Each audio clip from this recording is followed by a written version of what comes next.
अभी तक हम लोगों ने कल न्यायपालिका के बारे में पढ़ रहे थे। हम लोगों ने अभी पिछले 15 क्लास जो पढ़े हैं वो न्यायपालिका के बारे में ही पढ़े हैं। आज का 16वां क्लास है हमारा।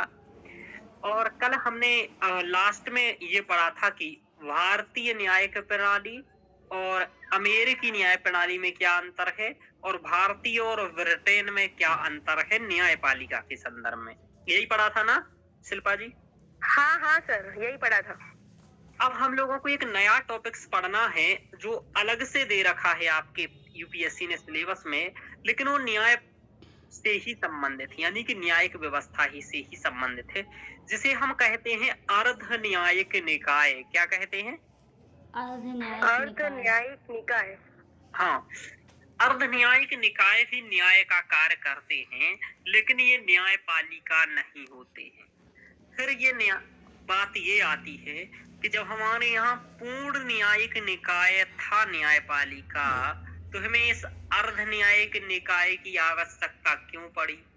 तो हम लोगों को दूसरा ये भी देखना होगा कि अर्ध न्यायिक निकाय क्यों, और पहले ये देखना होगा कि अर्ध न्यायिक निकाय क्या होते हैं और फिर ये क्यों बनाए गए हैं, ये देखना पड़ेगा। इनका उद्देश्य क्या है बनाने के पीछे, और फिर ये देखना पड़ेगा कि अर्ध न्यायिक निकाय में क्या क्या आता है, यानी कि कौन है अर्ध न्यायिक निकाय। क्या अधिकरण आता है अर्ध न्यायिक निकाय में? तो ये देखना पड़ेगा। फिर हम लोगों को ये देखना पड़ेगा कि अधिकरण है तो कौन कौन से अधिकरण हैं और क्या करते हैं ये अधिकरण ट्रिब्यूनल्स। क्या संविधान में कहीं इनका उल्लेख है, कोई अनुच्छेद है? ये सभी बातों के बारे में हम लोग इसमें पढ़ेंगे। उससे पहले हम थोड़ा सा आपको ये बताएं कि ये अर्ध न्यायिक निकाय क्या करते हैं। तो मैं आपको बताता हूँ ये क्या करते हैं, और फिर मैं इसके पीवाईक्यू दिखाऊंगा और थोड़ा सा ये बता दूंगा अर्ध न्यायिक निकाय क्या होता है, तो इसके पीवाईक्यू भी आप समझ पाएंगे। पीवाईक्यू आपके सामने दिख रहे होंगे, दिख रहे हैं? जी सर। देखो, अब यूपीएससी भी कभी कभी कितना सरल क्वेश्चन पूछ लेता है। 2016 का क्वेश्चन देखिए, कह रहा है अर्ध न्यायिक निकाय क्या है, उस उदाहरणों की सहायता से स्पष्ट कीजिए। कितना सरल क्वेश्चन है बोलो। सीधे सीधे क्वेश्चन पूछ रहा है कि अर्ध न्यायिक निकाय क्या है। तो देखो, अर्ध न्यायिक निकाय ऐसे निकाय होते हैं, देखो दो प्रकार के मामले होते हैं। एक तो होते हैं कौन से, आपराधिक, जानते हो आप लोग? जी सर। हाँ सर। और दूसरे कौन से मामले होते हैं? दीवानी यानी कि या सिविल मामले। जी। इन्हें आप फौजदारी भी कह सकते हैं। देखो, ये आपराधिक और फौजदारी मामले सामान्यतः ये दोनों मामले न्यायपालिका देखती है, लेकिन जो ये अर्ध न्यायिक निकाय होते हैं ये देखते हैं केवल सिविल मामले। कौन से मामले देखते हैं? सिविल मामले। हाँ, यानी कि ये आपराधिक मामले बिल्कुल भी नहीं देखते हैं। पहली बात ये क्लियर कर लीजिए। और क्या होता है ये अर्ध न्यायिक निकाय? ये अर्ध न्यायिक निकाय क्या करते हैं? ये प्राकृतिक न्याय के सिद्धांत पर कार्य करते हैं। क्या करते हैं? प्राकृतिक सिद्धांतों पे काम करते हैं। प्राकृतिक न्याय के सिद्धांत,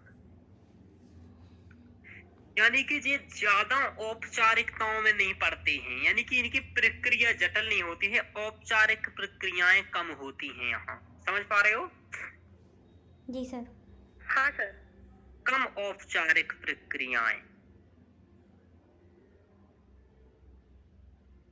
कम औपचारिक प्रक्रियाएं होती हैं। ये जो अर्ध न्यायिक निकाय होते हैं ये किसी एक विषय से संबद्ध कार्य करते हैं।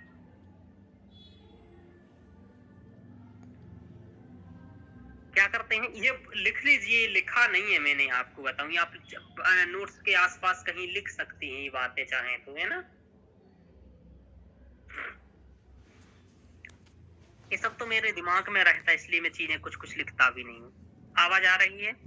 जी सर। एक विषय से, जैसे कि मानवाधिकार से संबंधित हो सकते हैं, ठीक है, कोई पर्यावरण से संबंधित हो सकता है, कोई व्यापार से संबंधित हो सकता है, यानी कि अर्ध न्यायिक निकाय के अंतर्गत होते हैं। तो ये एक विशेष प्रकार के दीवानी या सिविल मामले देखते हैं। जैसे कि व्यापार से संबंधित कोई देख रहा है, जैसे कोई प्रशासनिक अधिकारियों से संबंधित मामले देख रहा है, जिसे हम कहते हैं केंद्रीय प्रशासनिक अधिकरण, जैसे कोई पर्यावरण से संबंधित मामले देख रहा है तो उसे हम कहते हैं राष्ट्रीय हरित अधिकरण, एनजीटी। अभिप्राय ये है कि ये एक किसी विषय से संबंधित मामले को देखते हैं ये, ठीक है, यानी कि कुछ विषयों से संबंधित इनकी एक सीमा होती है। न्यायालय के पास आप किसी भी प्रकार का सिविल मामला लेकर के चले जाइए या आपराधिक मामला लेकर के चले जाइए, तो ये बात है। तो ये आपने तीन चीजें समझा कि ये अर्ध न्यायिक निकाय होते हैं। दूसरा, इनके पास न्यायालय जैसी शक्तियां नहीं होती हैं, ये दंड विधान की शक्तियां इनके पास नहीं होती हैं। समझ में आ रहा? जी सर। और दंड विधान की शक्तियां होती हैं तो हाँ, सर। सामान्य टाइप की होती हैं, जैसे जुर्माना। समझ में आ रहा? जी किसी सर। पर जुर्माना हाँ, सर। लगा दिया या फिर ऐसा दे दिया। ये मृत्यु दंड, ऐसा दंड नहीं दे सकते हैं जैसे कि किसी को मृत्यु दंड दे दिया, समझ पा रहे हो? जी सर। आजीवन कारावास दे दिया, ये ऐसा नहीं देते हैं दंड। ये सामान्य प्रकार का कुछ पैसे का दंड दे दिए, कुछ ऐसा दंड दे दिए, इस टाइप से देते हैं। तो ये इस प्रकार से दंड विधान कर सकते हैं। एक बात और, अर्ध न्यायिक निकायों के मामलों के विरुद्ध अपील सर्वोच्च न्यायालय में की जा सकती है। समझ पा रहे हो? जी सर।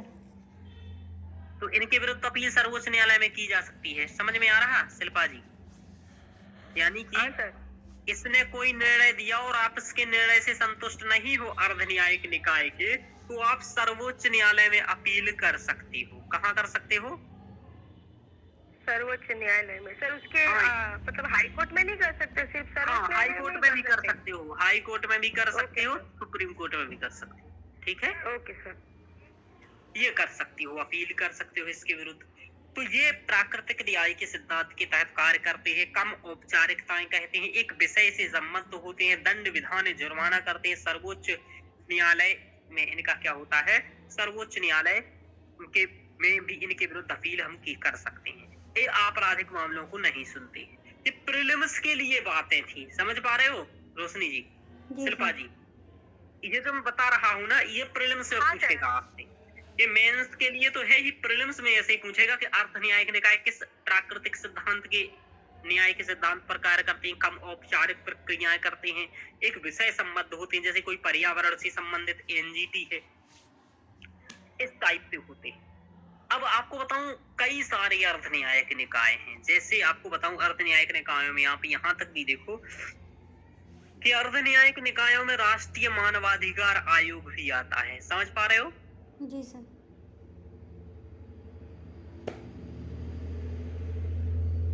मानवाधिकार आयोग आता है, राष्ट्रीय मानवाधिकार आयोग आता है, सीबीआई आता है, केंद्रीय अन्वेषण ब्यूरो आता है। तो इस प्रकार के कई निकाय आते हैं, लेकिन इस प्रकार के अभी हम कुछ निकायों के बारे में यहाँ अध्ययन करेंगे। बाकी कुछ निकायों के बारे में हम अध्ययन करेंगे जब संस्थाओं के बारे में पढ़ेंगे। संवैधानिक संस्थाएं, सांविधिक संस्थाएं, इस टाइप से संविधानेतर संस्थाएं। यहाँ हम पढ़ेंगे कुछ अर्ध निकायों के बारे में। जे अर्ध न्यायिक निकायों में अधिकरण भी आते हैं। कौन आते हैं बोलो? अधिकरण आते हैं, जिन्हें हम इंग्लिश में ट्रिब्यूनल्स कहते हैं।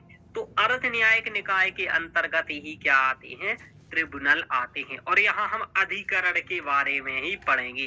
तो जितना अभी मैंने बातें आपको समझाया, तो इतना समझ में आया कि नहीं आया बोलो? जी सर, आया समझ में। शिल्पा जी समझ में आया? सुप्रिया? हाँ सर।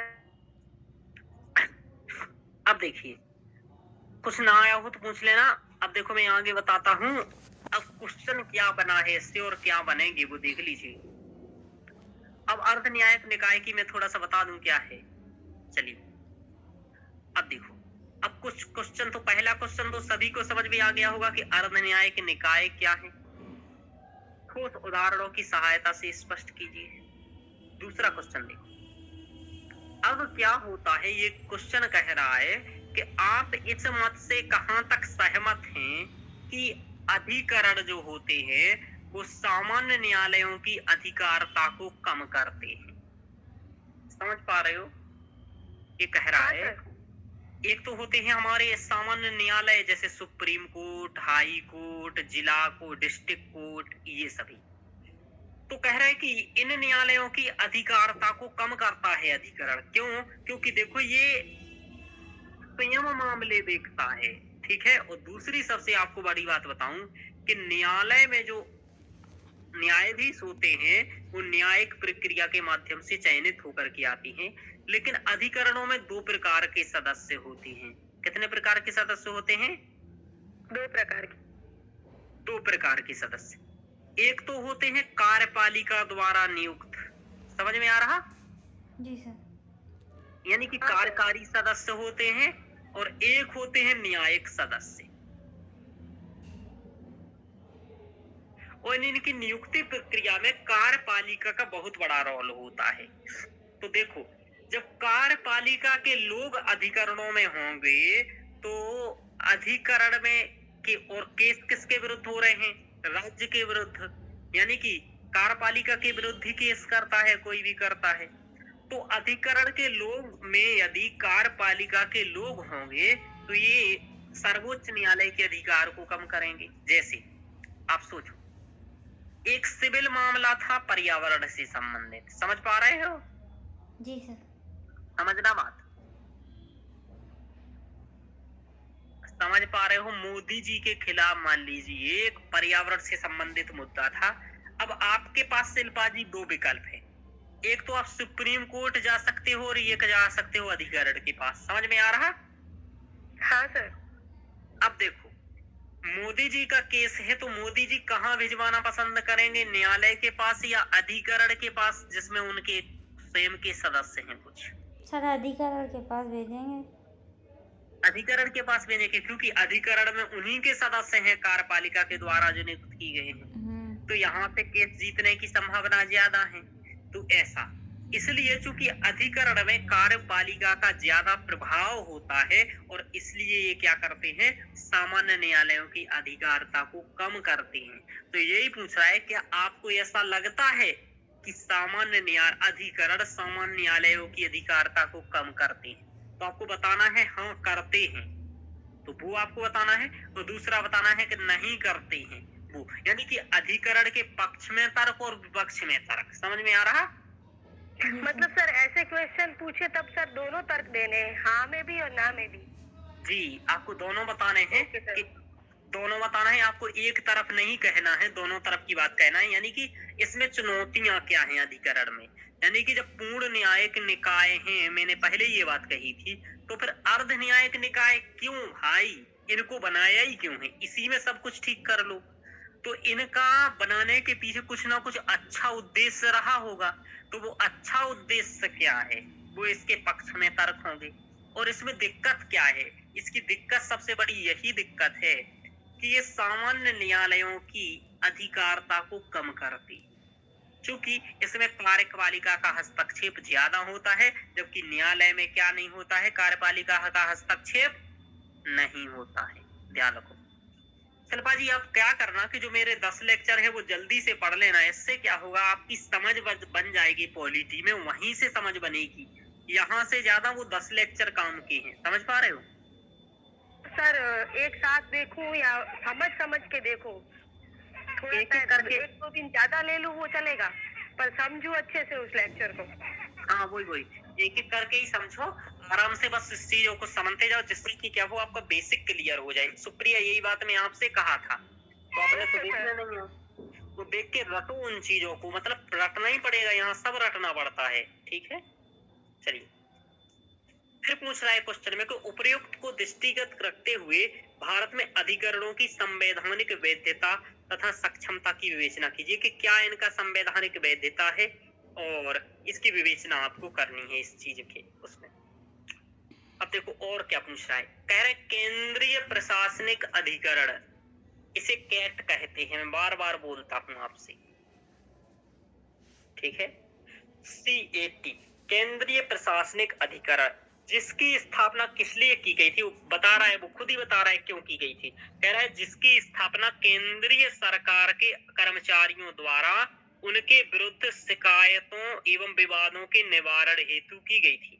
यानी कि जैसे जो केंद्रीय सरकार यानी कि सेंट्रल गवर्नमेंट के जो भी अधिकारी हैं, जैसे IAS, IPS, NDA के तहत चुने जाते हैं, तो ये जो अधिकारी हैं कुल मिलाकर के कोई भी सरकारी जो अधिकारी हैं, यदि इनके विरुद्ध जनता को कोई भी शिकायत करनी है तो हम केंद्रीय प्रशासनिक अधिकरण में कर सकते हैं, या फिर इनसे जुड़ा हुआ कोई भी मामला है तो हम केंद्रीय प्रशासनिक अधिकरण में सुलझाते हैं। ये वो स्वयं ही बता रहा है, कह रहे आजकल एक स्वतंत्र न्यायिक प्राधिकरण के रूप में अपनी शक्तियों का प्रयोग कर रहा है, यानी कि एक स्वतंत्र न्यायिक प्राधिकरण के रूप में कार्य कर रहा है, अच्छे से कार्य कर रहा है। कह रहा है व्याख्या कीजिए, बताइए आपको ऐसा लगता है। अब आपको इसी को डिटेल्स करके बताना है जो वो पूछ रहा है, समझ पा रहे हो? जी सर। ये 2019 का क्वेश्चन है। अभी इसके बारे में आपको क्वेश्चन थोड़े से पढ़ लिए हैं आपने, अभी क्वेश्चन तो लिखना करना नहीं आएगा, लेकिन पढ़ने के बाद ये क्वेश्चन समझ में आएंगे आपको। लेकिन पहले ही थोड़ा जान लो तो ज्यादा अच्छा रहता कि देखो केंद्रीय प्रशासनिक अधिकरण पर क्वेश्चन आ चुका है। अधिकरण में क्या चुनौतियां हैं सामान्य न्यायालय की जो अधिकारता होती है इसे कैसे कम करते हैं, अर्ध न्यायिक निकाय क्या है, इसकी क्या परिभाषा रखनी है, ये आपको जानना है। तो ये सभी क्वेश्चन पहले आ चुके हैं। मेरा यही है कि मैं आपको पहले क्वेश्चन दिखाता हूँ फिर पढ़ाता हूँ। चलिए अब हम लोग देखते हैं अधिकरण होते क्या हैं आखिरकार। ठीक है सुप्रिया, अब ध्यान दीजिएगा।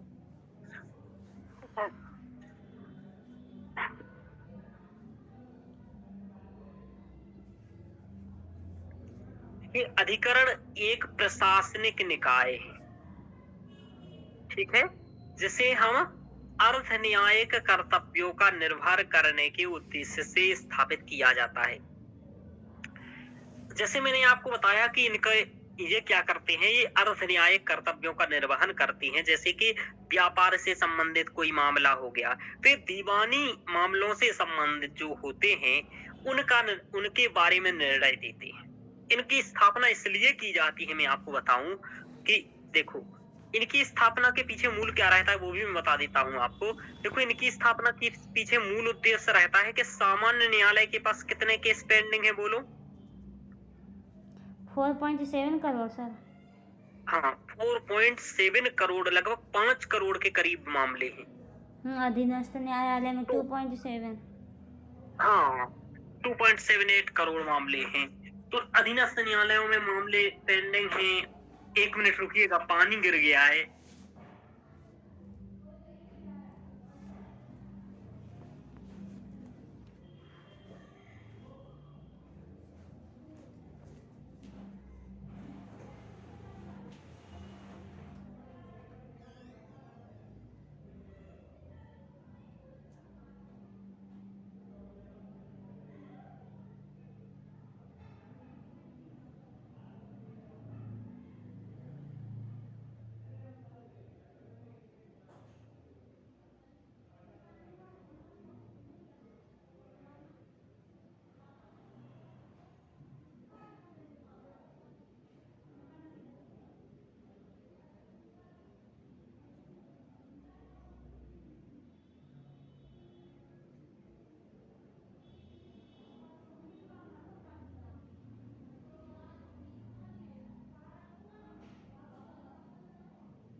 आवाज आ रही है?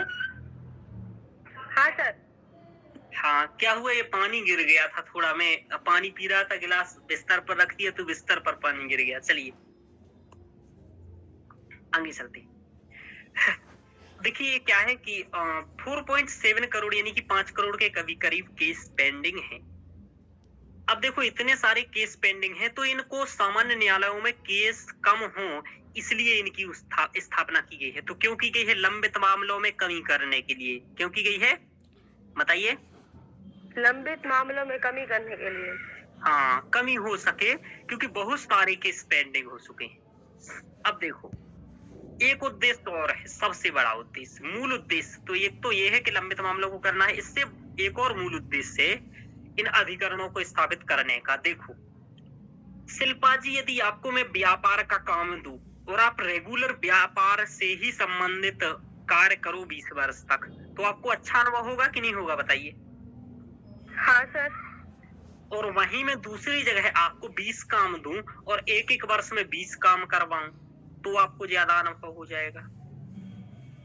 आपको उस हाँ, विशेष सर। कार्य के बारे में 20 साल में ही ज्यादा अनुभव होगा कि नहीं होगा।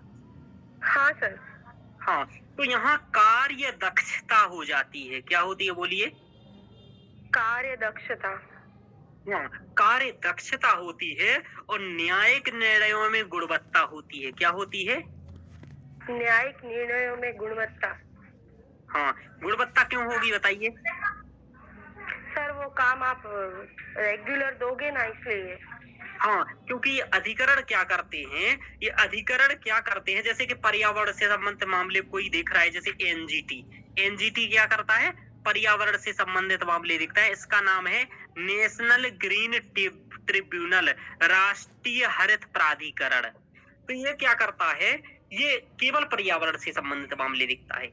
तो देखो, पर्यावरण से संबंधित मामले देगा तो इसके पास विशेषज्ञता हो जाएगी, ये न्यायिक निर्णय अच्छे देगा, ये किसके पास कार्यात्मक दक्षता होगी, ये लंबित मामलों में कमी भी करेगा। तो मूल यही उद्देश्य है अधिकरणों का। क्या है बोलिए मूल उद्देश्य रोशनी जी। जी क्या सर। मूल उद्देश्य है। लंबित मामलों में कमी करना। अच्छा, कि और दूसरा कोई उद्देश्य है। और सर ये है कि वो कार्य दक्षता बढ़ेगी। क्यों। जब सर वो उन्हें एक ही काम मिलेगा इसी क्षेत्र में, एक ही केस, जैसे कि प्रशासनिक मतलब हाँ। जो अधिकारी हैं उनका केस देखना, तो उन्हीं को वो लगातार सुन रहे हैं, उन्हीं को हैंडल कर रहे हैं, उन्हीं को देख रहे हैं, तो उसमें उनकी बढ़ेगी कार्य दक्षता। लेकिन जैसे अन्य न्यायालय हैं तो उनमें तो कई प्रकार के केस आते हैं जी, एक ही और क्षेत्र। पता नहीं किस न्यायाधीश के पास कौन सा केस पड़ रहा, क्या हो रहा है, अधिकारी बदल रहे, ये भी समस्या है। तो अब आपको इसलिए मालूम चला होगा शिल्पा जी कि क्यों अधिकरण बनाए गए हैं, क्योंकि ये क्या करते हैं, कार्यात्मक रूप में क्या होते हैं, दक्ष होते हैं। इनके न्यायिक निर्णयों में क्या होती है, गुणवत्ता होती है, और ये लंबित मामलों में कमी करते हैं। इसलिए और दूसरा ये क्या करते हैं, शीघ्र न्याय के उद्देश्य से बनाए जाते हैं। क्या करते हैं बोले। शीघ्र न्याय मतलब जल्दी न्याय मिले। हाँ, शीघ्र न्याय, त्वरित व शीघ्र न्याय हेतु ये स्थापित किए जाते हैं, और ये देते भी हैं, ऐसी बात नहीं है। उस विशेष विषय से संबंधित शीघ्र न्याय देते हैं। जैसे पर्यावरण का मुद्दा है तो उसमें जाएंगे तो वो पर्यावरण के मुद्दे को देख रहा है, तुरंत देख पाएगा, तीव्रता भी होगी उसको देखने में। समझ पा रहे हो। जी सर। और बताऊं, ये लागत प्रभावी होते हैं। क्या होते हैं, लागत प्रभावी। लागत प्रभावी का मतलब क्या होता है कि यहाँ पैसा कम खर्च होता है व्यक्ति का, जितना न्यायालयों की अपेक्षा। तो देखो, न्यायालयों की अपेक्षा इनमें पैसा कम खर्च होता है, शीघ्र और त्वरित न्याय होता है, न्यायिक निर्णयों में गुणवत्ता होती है, कार्यात्मक दक्षता होती है, लंबित मामलों को कम करते हैं। तो इसलिए अर्ध न्यायिक निकायों को बनाया गया है। तो ये समझ में आया। जी सर। ये आप लोगों ने देखे क्यों अर्ध न्यायिक निकाय क्या करते हैं। अब देखो, इसकी परिभाषा फिर से देखो आप एक बार। इसकी परिभाषा ये है कि अधिकरण एक प्रशासनिक निकाय है जिसे अर्ध न्यायिक कर्तव्यों के निर्वहन के लिए के उद्देश्य से स्थापित किया जाता है। एक अधिकरण ना तो पूर्ण न्यायालय होता है और ना ही एक कार्यकारी निकाय होता है, यानी कि ना तो ये पूरी तरीके से कार्यपालिका के अंतर्गत होता है और ना ही ये पूर्णतः न्यायालय होता है। अब तो यह दोनों के मध्य की एक व्यवस्था है, यानी कि ऐसी कि इसमें कुछ कार्यकारी अधिकारी भी हैं, कुछ न्यायिक अधिकारी भी हैं। समझ में आ रहा। जी सर। हाँ सर।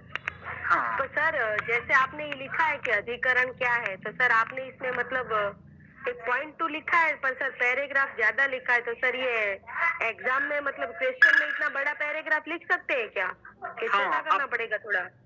आप छोटा भी कर सकते हैं, इतना भी लिख सकते हैं, और आपको दूसरा पैराग्राफ भी यहाँ लिखा हुआ है, चिंता मत करो। Okay sir.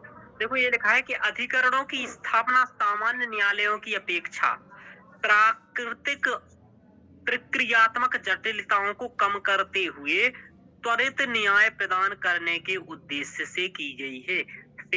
42वें संविधान संशोधन 1976 में भारतीय संविधान में अनुच्छेद 323 का और 323 खा जोड़ करके की गई है। यानी कि ये जो अधिकरण है ये मूल संविधान में नहीं थी। समझ में आ रहा शिल्पा जी? यानी कि जब 1950 में संविधान लागू हुआ उस समय ये अधिकरण नहीं थे। समझ में आ रहा शिल्पा जी, रोशनी जी? जी सर। हाँ, और ये कब बने हैं, तो इनका निर्माण क्यों किया गया है, बोलो उद्देश्य क्या है इनका? सर त्वरित न्याय, कार्य दक्षता। जी, त्वरित न्याय प्रदान करने के उद्देश्य से ये बनाए गए हैं। दूसरा क्या लागत कि प्रभावी, कम लागत। हाँ, प्रक्रियात्मक जटिलताओं को कम करते हैं। जैसे कि न्यायालय में जाओ, इतना टाइम ये इसमें लगेगा, इतना टाइम उसमें, ये सब इस चीज को नहीं करते हैं। यानी कि वहाँ औपचारिकताएं नहीं होती हैं ज्यादा, सीधे काम की बात होती है। समझ में आ रहा? जी सर। हाँ सर। जैसे कुछ लोग आपने देखे होंगे, आपसे बात करेंगे तो पहले पूछ उनको, भले वो आपको अपने स्वार्थ को पूर्ण करने के लिए कॉल किए हों, लेकिन शिल्पा जी आपसे वो पहले क्या कहेंगे, क्या हो रहा है शिल्पा जी, हाल चाल पूछेंगे, फिर सर बोलेंगे। फिर उसके बाद 10 मिनट बाद कहेंगे तो आपको पता भी नहीं चलेगा कि ये इसलिए कॉल किया था या हाल चाल जानने के लिए किया था। समझ में आ रहा? बात निकलवाने के लिए। हाँ सर। हाँ, तो ऐसे ही न्यायालय में होता है। बहुत प्रक्रिया जटिल होती है कि औपचारिकताएं होती है पहले, हाँ क्या ये वो दुनिया भर का। यहाँ सीधे सीधे बात होती, भाई ये मुद्दा है, ऐसा ऐसा है और ठीक है। तो इसलिए ये बनाए गए हैं, क्योंकि जैसे कि पर्यावरण के मुद्दे तुरंत वहीं निपटान हो जाए, या फिर प्रशासनिक अधिकारियों के मुद्दे हैं वो कैट में हो जाए, ऐसे खाद्यान्न से संबंधित मुद्दे हैं वो खाद्यान्न अधिकरण में हो जाए। तो इस प्रकार से होते हैं, कई सारे अधिकरण होते हैं, वो अभी मैं आपको पढ़ाऊंगा। तो देखो, ये प्रकृत्यात्मक जटिलताओं को कम करते हैं और त्वरित न्याय प्रदान करते हैं और लागत प्रभावी न्याय प्रदान करते हैं। इनका संविधानिक देखो, अब यही क्वेश्चन में पूछा था कि इनका संवैधानिक आधार क्या है, तो इन्हें 42वें संविधान संशोधन 1976 में अनुच्छेद 323 का और 323 खा में क्या किया गया है, जोड़ा गया है। अब आपको बताऊं मैं, 323 का में प्रशासनिक अधिकरण है। क्या है कि प्रशासनिक अधिकरणों के बारे में है कि प्रशासनिक अधिकरणों की स्थापना करें, और 323 खा में अन्य प्रकार के अधिकरण हैं, जैसे पर्यावरण से संबंधित या अन्य और भी करों से संबंधित। का में प्रशासनिक और खा में अन्य सभी। हाँ, तो का में प्रशासनिक है, खा में अन्य सभी। तो सर खा में ज्यादा आ जाएंगे? हाँ, खा में ज्यादा आएंगे। अब देखो, एक और तरीके से इंट्रोडक्शन लिखा जा सकता है, ठीक है शिल्पा जी? इनमें से तीनों में से कोई भी एक आप इंट्रोडक्शन लिखते हुए, ये इंट्रोडक्शन आप तब लिख सकते हो चाहो जब आपसे ऐसा क्वेश्चन पूछ रहा हो, ठीक है? जी सर। क्योंकि उसमें क्वेश्चन ही पूछ रहा है अर्ध न्यायिक निकाय क्या है, तो आप इतना आराम से बताओ समझा करके, तो कोई दिक्कत नहीं है। और बाकी ये आप कहीं भी लिखिएगा, इन दोनों इसमें लिख सकते हो आप, ये वाले में। चलिए, अब देखो ये क्या है कि ये जो अधिकरण बनाए गए थे इसकी अनुशंसा किसने की थी, तो स्वर्ण सिंह समिति की अनुशंसा के आधार पर इन्हें 42वें संविधान संशोधन में जोड़ा गया था, ठीक है? और वही 323A और 323 में अंतः स्थापित किया गया है। इन्हीं के आधार पर अधिकरणों की स्थापना त्वरित न्याय के उद्देश्य से की जाती है। तो इनका मूल है कि ये त्वरित न्याय के उद्देश्य से स्थापित किया जाता है, और चूंकि ये कार्यात्मक रूप से दक्ष होते हैं, गुणवत्तापूर्ण इनमें होते हैं, और एक विशेष विषय संबद्ध होते हैं, जिससे कारण ये इनमें कार्यात्मक दक्षता और न्यायिक निर्णयों में गुणवत्ता होती है। समझ में आ रहा? हाँ सर, ये अनुशंसा का मतलब क्या होगा सर, इसका दूसरा सिनोनिम? अनुशंसा का मतलब होता है कि हम किसी को सजेस्ट करते हैं, जो तो सजेस्ट को अनुशंसा बोलती हैं। समझ में आ रहा? ओके सर, सूचन। हाँ, समिति ने की अनुशंसा के आधार पर कि उसने कहा कि इसको बनाना चाहिए, त्वरित न्याय देना है, तो ऐसा सुझाव बोलती है अनुशंसा, सुझाव बोलते हैं, ठीक है? सूचन भी बोल सकते हैं क्या, सुझाव भी बोलेंगे? सुझाव ज्यादा ठीक रहेगा, वो समझ जाएगा। ओके। हाँ, चलिए अब देखो अब सबसे बड़ी बात क्या है, कभी कभी अंतर पूछ लिया जाता है कि 323 ए में अंतर, ए में और बी में अंतर क्या है, समझ में आ रहा? हाँ सर। यानी कि भाई एक ही अनुच्छेद बना दिए होते, आप 323 ए और बी दोनों बनाए क्यों हो, इन दोनों में अंतर क्या है आखिरकार? तो अब देखो, अभी तक आप लोगों को इतना तो समझ में आ गया ना सुप्रिया कि अधिकरण क्या होते हैं? हाँ सर। अधिकरण भाई सामान्य न्यायालय से भिन्न होते हैं और ये पूर्णतः कार्यकारी निकाय नहीं होते हैं। ये क्या होते हैं? दोनों का मिश्रित रूप होते हैं। ये क्या करते हैं? न्याय प्रदान करते हैं। जैसे कि दो लोगों का मामला है, ए और बी, ये मतलब सुप्रिया और बी मतलब आप मान लीजिए शिल्पा जी, तो आप दोनों के मध्य का कोई मामला है तो इन दोनों के मामले को ये निपटाती है। आप दोनों लड़ गए हैं कि 2 रोटी मैं खाऊंगी 1 रोटी में, तो इसको निपटा देंगे। चलिए, कि कोई मत खाओ मुझे दे जाओ। चलिए, तो 323 ए और बी में क्या अंतर है इसके बारे में हम लोग पढ़ रहे हैं, ठीक है? रोशनी जी याद रखना है, ध्यान रखना है इसको। जी सर। क्योंकि सब तो आप पढ़ लोगे, कहीं भी ये बात नहीं पढ़ पाओगे, ये समझ भी नहीं पाओगे। चलिए देखो क्या होता है कि 323 एक केवल सार्वजनिक सेवा यानी कि प्रशासनिक सेवा से संबंधित मामलों के निवारण हेतु स्थापना की जाती है। यानी कि केवल सार्वजनिक सेवा से संबंधित या प्रशासनिक मामलों से संबंधित निवारण के लिए की जाती है। जबकि 323 बी में प्रशासनिक मामलों के अलावा अन्य मामले जैसे कर से संबंधित मामला हो, विदेशी मुद्रा से संबंधित मामला हो, पर्यावरण से संबंधित मामला हो, इन सभी के बारे में किया जाता है। तो ये पहला अंतर हो गया, समझ में आ रहा? हाँ सर। दूसरा अंतर देखो, इसका गठन संघ तथा राज्यों दोनों के मामले में कर सकते हैं। यानी कि संघ और राज्य दोनों के मामलों में हो जाता है और विवादों के निपटान हेतु किया जा सकता है। यानी कि संघ के मामले और राज्य के, लेकिन गठन केवल संसद ही कर सकती है। ध्यान रखिएगा, ये बात समझ में आ रहा? जी सर। यानी कि केंद्रीय प्रशासनिक अधिकरण का गठन हो या राज्य प्रशासनिक अधिकरण का गठन हो, दोनों का किया जा सकता है।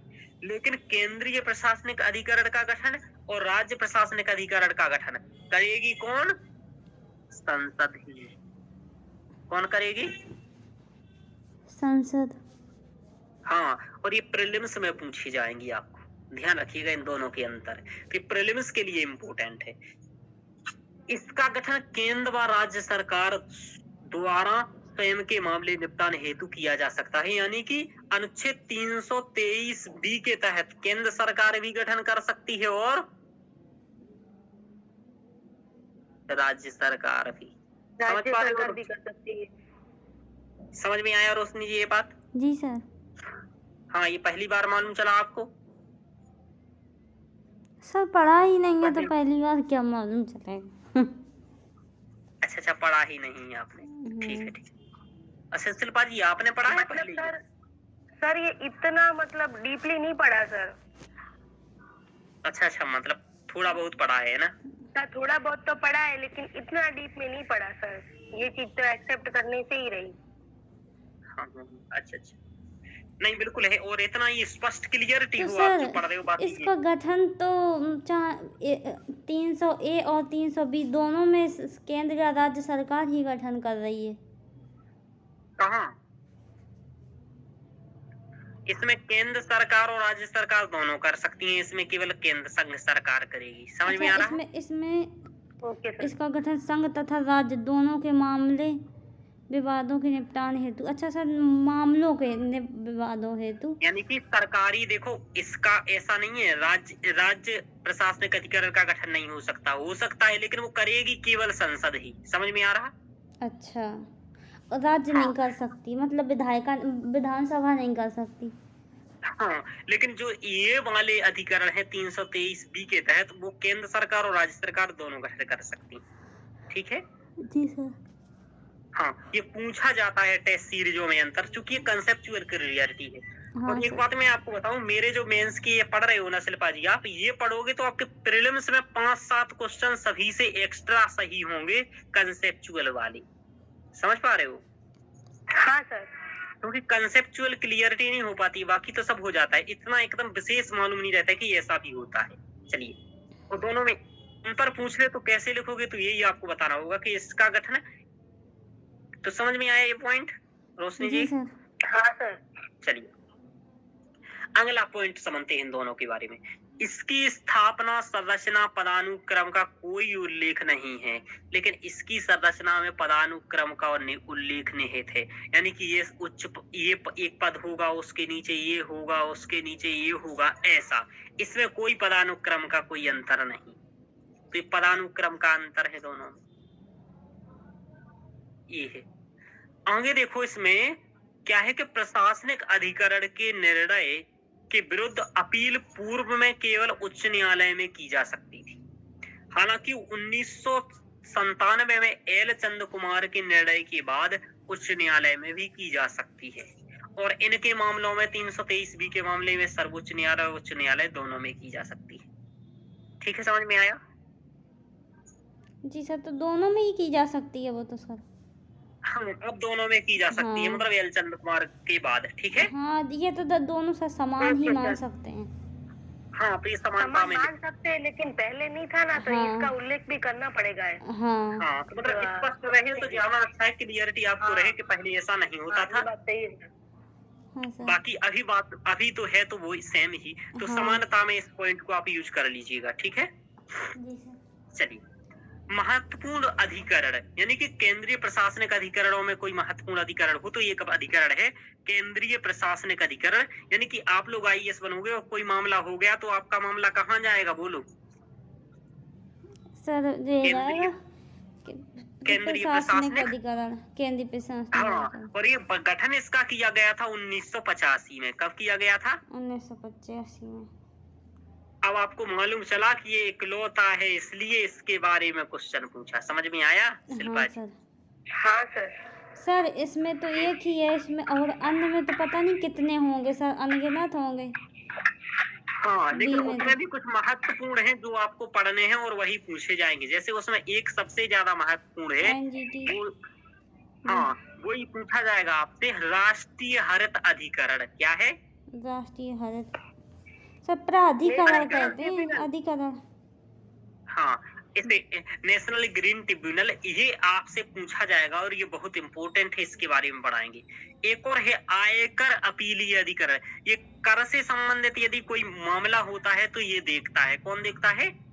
आयकर अपीलीय अधिकरण। एक है प्रतिकूल, गलत लिखा है, प्रतिकूल कैसे लिख दिया, प्रतिभूति होना चाहिए कुछ यार।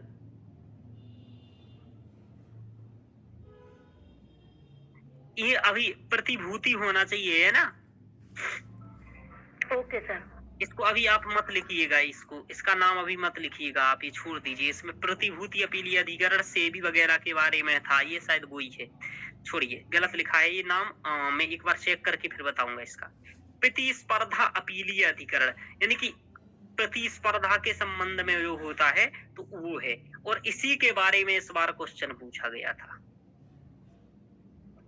ठीक है, ओके सर। प्रतिस्पर्धा आयोग के बारे में पूछा गया था, कॉम्पैक्ट। ठीक है ना, तो प्रतिस्पर्धा अपीलीय अधिकरण। अब देखो, तो ये हम लोगों ने देखा। अब देखो, अभी तक हम लोगों ने क्या समझा कि अनुच्छेद 323A में अंतर क्या हो, 323B में अंतर क्या है। एकदम स्पष्ट समझ में आया कि नहीं आया, बोलो रोशनी जी? जी सर, आया समझ में। हाँ, कि भाई प्रशासनिक अधिकरणों से संबंधित है और ये अन्य से संबंधित है। इसका उदाहरण केंद्रीय प्रशासनिक अधिकरण है, इसके ये सभी उदाहरण हैं। हाँ, इसके आपने देख लिया कि इसमें भाई दोनों में सर्वोच्च न्यायालय में अपील कर सकते हैं। इसमें पदानुक्रम नहीं है, इसमें पदानुक्रम है। कभी कभी क्या होता है, अब जी ये क्वेश्चन आपसे 150 शब्द में पूछा जा सकता है PCS में कि भाई 323A और 323B में क्या अंतर है। वैसे ये प्रीलिम्स में ज्यादा, UPSC के प्रीलिम्स में महत्वपूर्ण है, ध्यान रखिएगा। जी सर। चलिए, अब हम लोगों को दो बातें और समझनी है। आपसे ये भी पेपर में क्वेश्चन पूछा जाएगा कि सामान्य न्यायालयों में और अधिकरण में अंतर क्या है। समझ में आ रहा जी। शिल्पा जी? हाँ सर। एकदम क्लियरिटी रखना है कि सामान्य न्यायालय जो होते हैं जैसे हाई कोर्ट, सुप्रीम कोर्ट, और जो अधिकरण होते हैं, ठीक है सुप्रिया, बोलते जाया करो तुम, नहीं तो सुनती रहोगी केवल कथा जीवन भर। Okay sir. हाँ, सबसे ज्यादा तुम्हें ही बोलना चाहिए, मैं बताऊं। ठीक है सर।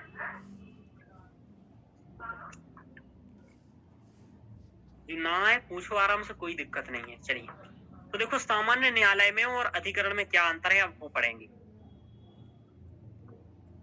देखो, एक मिनट रुकिएगा। आज क्या बात है, पानी बहुत गिर रहा है मुझ पर। चलिए, अधिकरण क्या है और सामान्य न्यायालय। देखो, न्यायालय पारंपरिक न्याय प्रणाली का हिस्सा एवं शक्ति राज्य या संविधान से प्राप्त होती है। यानी कि ये पारंपरिक न्याय प्रणाली के आधार पर कार्य करते हैं जो न्यायालय होते हैं, और इन्हें शक्ति संविधान से प्राप्त होती है। हम लोगों ने देखा था कि अनुच्छेद 124 से 147 तक क्या है, संविधान जो सर्वोच्च न्यायालय है उसके बारे में वर्णन है कि सर्वोच्च न्यायालय के कार्य क्या होंगे, शक्तियां क्या होंगी, पूर्ण न्याय क्या होगा। समझ पा रहे हो? हाँ सर। हाँ सर। तो इसे शक्ति कहाँ से प्राप्त होती है? इसे संविधान से शक्ति प्राप्त होती है, सामान्य न्यायालयों को। और जबकि अधिकरण को कहाँ से होती है, देख लेते हैं। इनका गठन सरकार द्वारा विधि निर्माण के द्वारा इन्हें विधि द्वारा न्यायिक शक्तियां दी जाती हैं। यानी कि ये कानून बना करके इन्हें शक्तियां दी जाती हैं। समझ में आ रहा? जी सर। हाँ सर। एक संसद कानून बनाती है और उस कानून के अधिनियम बनाती है, और उस अधिनियम के माध्यम से इन्हें शक्तियां मिलती हैं। ध्यान रखो। तो ये दोनों में अंतर हो गया, एक तो कि शक्ति कहाँ से दोनों प्राप्त करते हैं, ये हो गया। दूसरा, कि सभी मामलों की सुनवाई कर सकते हैं न्यायालय, एक तो नागरिक और एक आपराधिक, यानी कि सिविल मामलों की और आपराधिक मामलों की, दीवानी और फौजदारी दोनों की सुनवाई कर सकते हैं। जबकि अधिकरण क्या कर सकते हैं, बोलो? केवल सिविल मामलों की सुनवाई। हाँ, अधिकरण उन्हीं मामलों की को सुन सकते हैं जिसकी शक्ति इन्हें सौंपी जाए। समझ में आ रहा? हाँ सर। हाँ सर। हाँ, यानी कि यहाँ सिविल मामले भी सभी प्रकार के नहीं सुने जाएंगे, वही सुने जाएंगे जो इन्हें अधिनियम के माध्यम से शक्ति सौंपी गई है। हाँ, सौंपी गई। जैसे कहा गया हो यदि सुप्रिया कि सुप्रिया तुम क्या काम करोगी, केवल रोटी बनाओगी। समझ में आया? हाँ सर। तो तुम केवल रोटी बनाओगी और कुछ नहीं करोगी। जैसे यहाँ की यदि पर्यावरण से संबंधित मामले सौंप दिए गए हैं कि जो भी केस पर्यावरण से संबंधित हो वही सुनना है, तो वही सुनना है, जैसे कि एनजीटी। तो ये अंतर है दोनों में। तो अंतर मालूम चल रहा? हाँ सर। हाँ सर। चलिए आगे देखते हैं। देखो, न्यायपालिका में न्यायपालिका कार्यपालिका से स्वतंत्र कार्य करती है। अनुच्छेद 50 में ये बात कही गई है और सच में करती है कि न्यायपालिका कार्यपालिका से स्वतंत्र रहती है, कार्यपालिका का कोई हस्तक्षेप नहीं होता है। जबकि अधिकरण में क्या होता है, बोलो? कार्यपालिका द्वारा सर तय किया जाता है। मतलब नियुक्ति की जैसे कि जाती है। नियुक्ति, उनका कार्यकाल कितने वर्ष तक कोई अधिकारी रहेगा, सेवा शर्तें क्या होगी, वेतन भत्ता क्या होगा, ये सब कार्यपालिका के द्वारा किया जाता है। समझ में आ रहा? हाँ हाँ सर। सर। हाँ, लेकिन न्यायालय के जो न्यायिक अधिकारी हैं उनके लिए ऐसा नहीं किया जाता है। उनका तो डिसाइड है कि कब सेवानिवृत्ति होगी, कब नियुक्ति होगी, कौन करेगा, कॉलेजियम करता है उनकी नियुक्ति। ध्यान रखो। तो ये दोनों में अंतर है। समझ में आया सुप्रिया? हाँ सर। हाँ सर। चलिए, अब देखो इसके अलावा और देखते हैं। न्यायालय संविधान का व्याख्याकार है तथा इसके निहितार्थ को स्पष्ट करता है, जबकि अधिकरण ऐसा कुछ नहीं करता। हाँ, ये कोई न्याय नहीं है, जो कार्य सौंपे गए वही करता है। न्यायालय के पास कुछ अतिरिक्त अधिकार भी हैं जो अधिकरण के पास नहीं है। उदाहरण, पूर्ण न्याय करने जैसी शक्ति। समझ पा रहे हो? हाँ सर। हाँ सर। तो ऐसी शक्ति इनके पास नहीं है। इसके पास सीधा साधा मामला है, यदि आप लोग समझ रहे हो, एक अधिनियम बनाया जाता है और अधिनियम के तहत जो भी कार्य सौंप दिए जाते हैं ये वही कार्य करते हैं। समझ में आ रहा? हाँ सर। अब ये तो हम लोगों ने पढ़ा एक जनरल अधिकरणों के बारे में, यानी कि सामान्य तरीके से अधिकरण में क्या होता है। अब हम और आगे पढ़ेंगे। तो ये हम लोगों ने देखा अधिकरण में, तो इतना समझ में आया। अभी तक हम लोगों ने ये पढ़ा है कि सबसे पहले अधिकरण क्या होते हैं, ये पढ़ा। उसके बाद हम लोगों ने पढ़ा कि अधिकरण का के लिए जो संवैधानिक प्रावधान है, जो स्वर्ण सिंह समिति की अनुशंसा के आधार पर की बनाया गया था 42वें संविधान संशोधन 1976 में, तो 323 ए में और बी में अंतर क्या है, ये हम लोगों ने देख लिया। हाँ उसके बाद हम लोगों ने देखा कि सामान्य न्यायालयों में और अधिकरणों में अंतर क्या होता है। ठीक है, इतना समझ में आया? हाँ सर। अब हम लोग समझते हैं अधिकरण के बारे में कि अधिकरण का क्या हिस्ट्री रहा, कि कौन कौन से अधिकरण हैं, इसमें समस्याएं क्या हैं, इनको बनाया क्या क्यों गया है। यानी कि आप एक एक चीज समझ जाएंगे। ध्यान रखिएगा, पेपर में क्वेश्चन आएगा तो आप लिख पाएंगे यदि आप इन चीजों को याद करेंगे। तो याद नहीं करेंगे तो सब बराबर है, सब भूल जाएंगे। रिवीजन नहीं करोगे ना 5, 7, 10 बार तो ये सब भूल जाओगे, है ना? सर इतना अच्छा पढ़ने के बाद तो रिवीजन करने का मन तो डेफिनेटली होगा।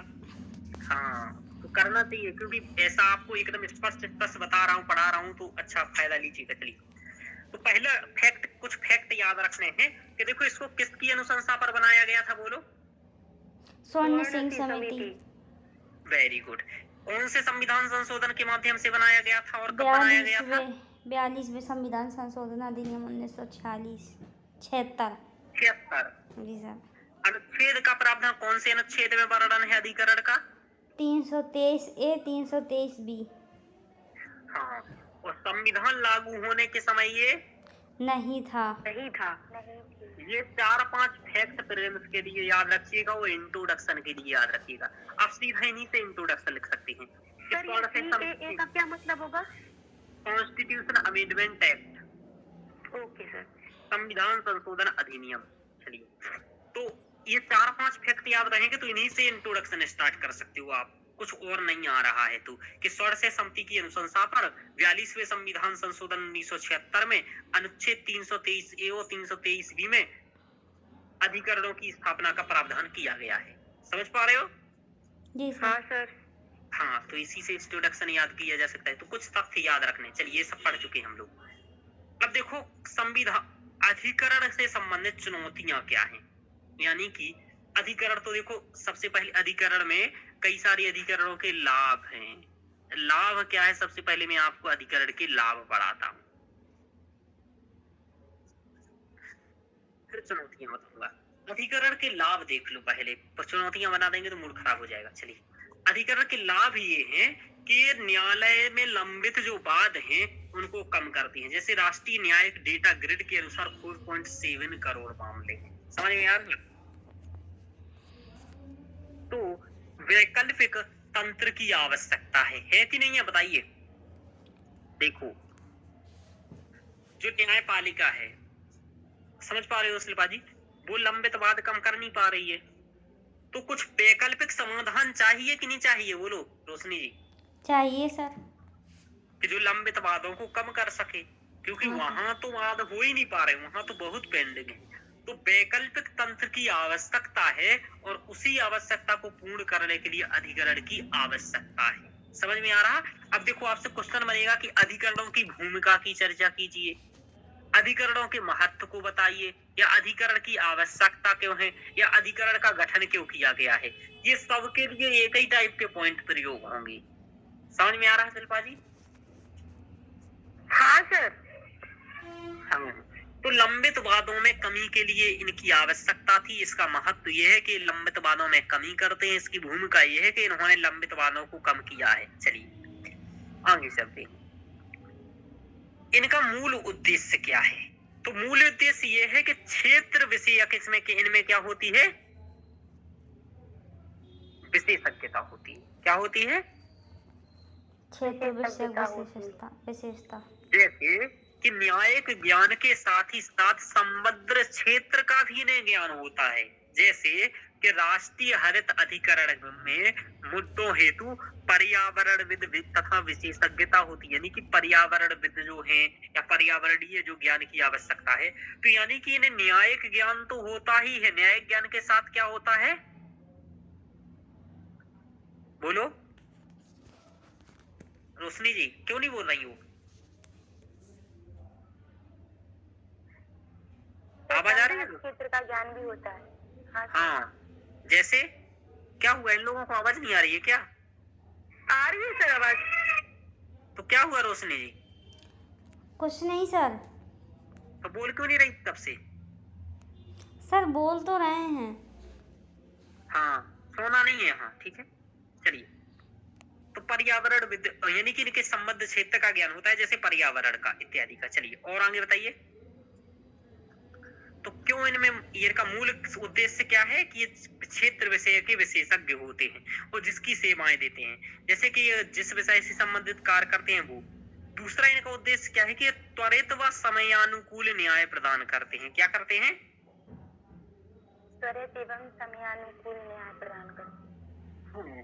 जैसे कि जैसे आज पेश किया तो कुछ समय बाद ये न्याय आपको प्रदान करेंगे, क्योंकि वहां बहुत केस पेंडिंग है, तो न्यायिक निर्णय में भी देरी होती है, इसलिए ये क्या करते हैं, त्वरित न्याय देते हैं। इसमें निवेश में वृद्धि और उत्पादकता में वृद्धि होती है।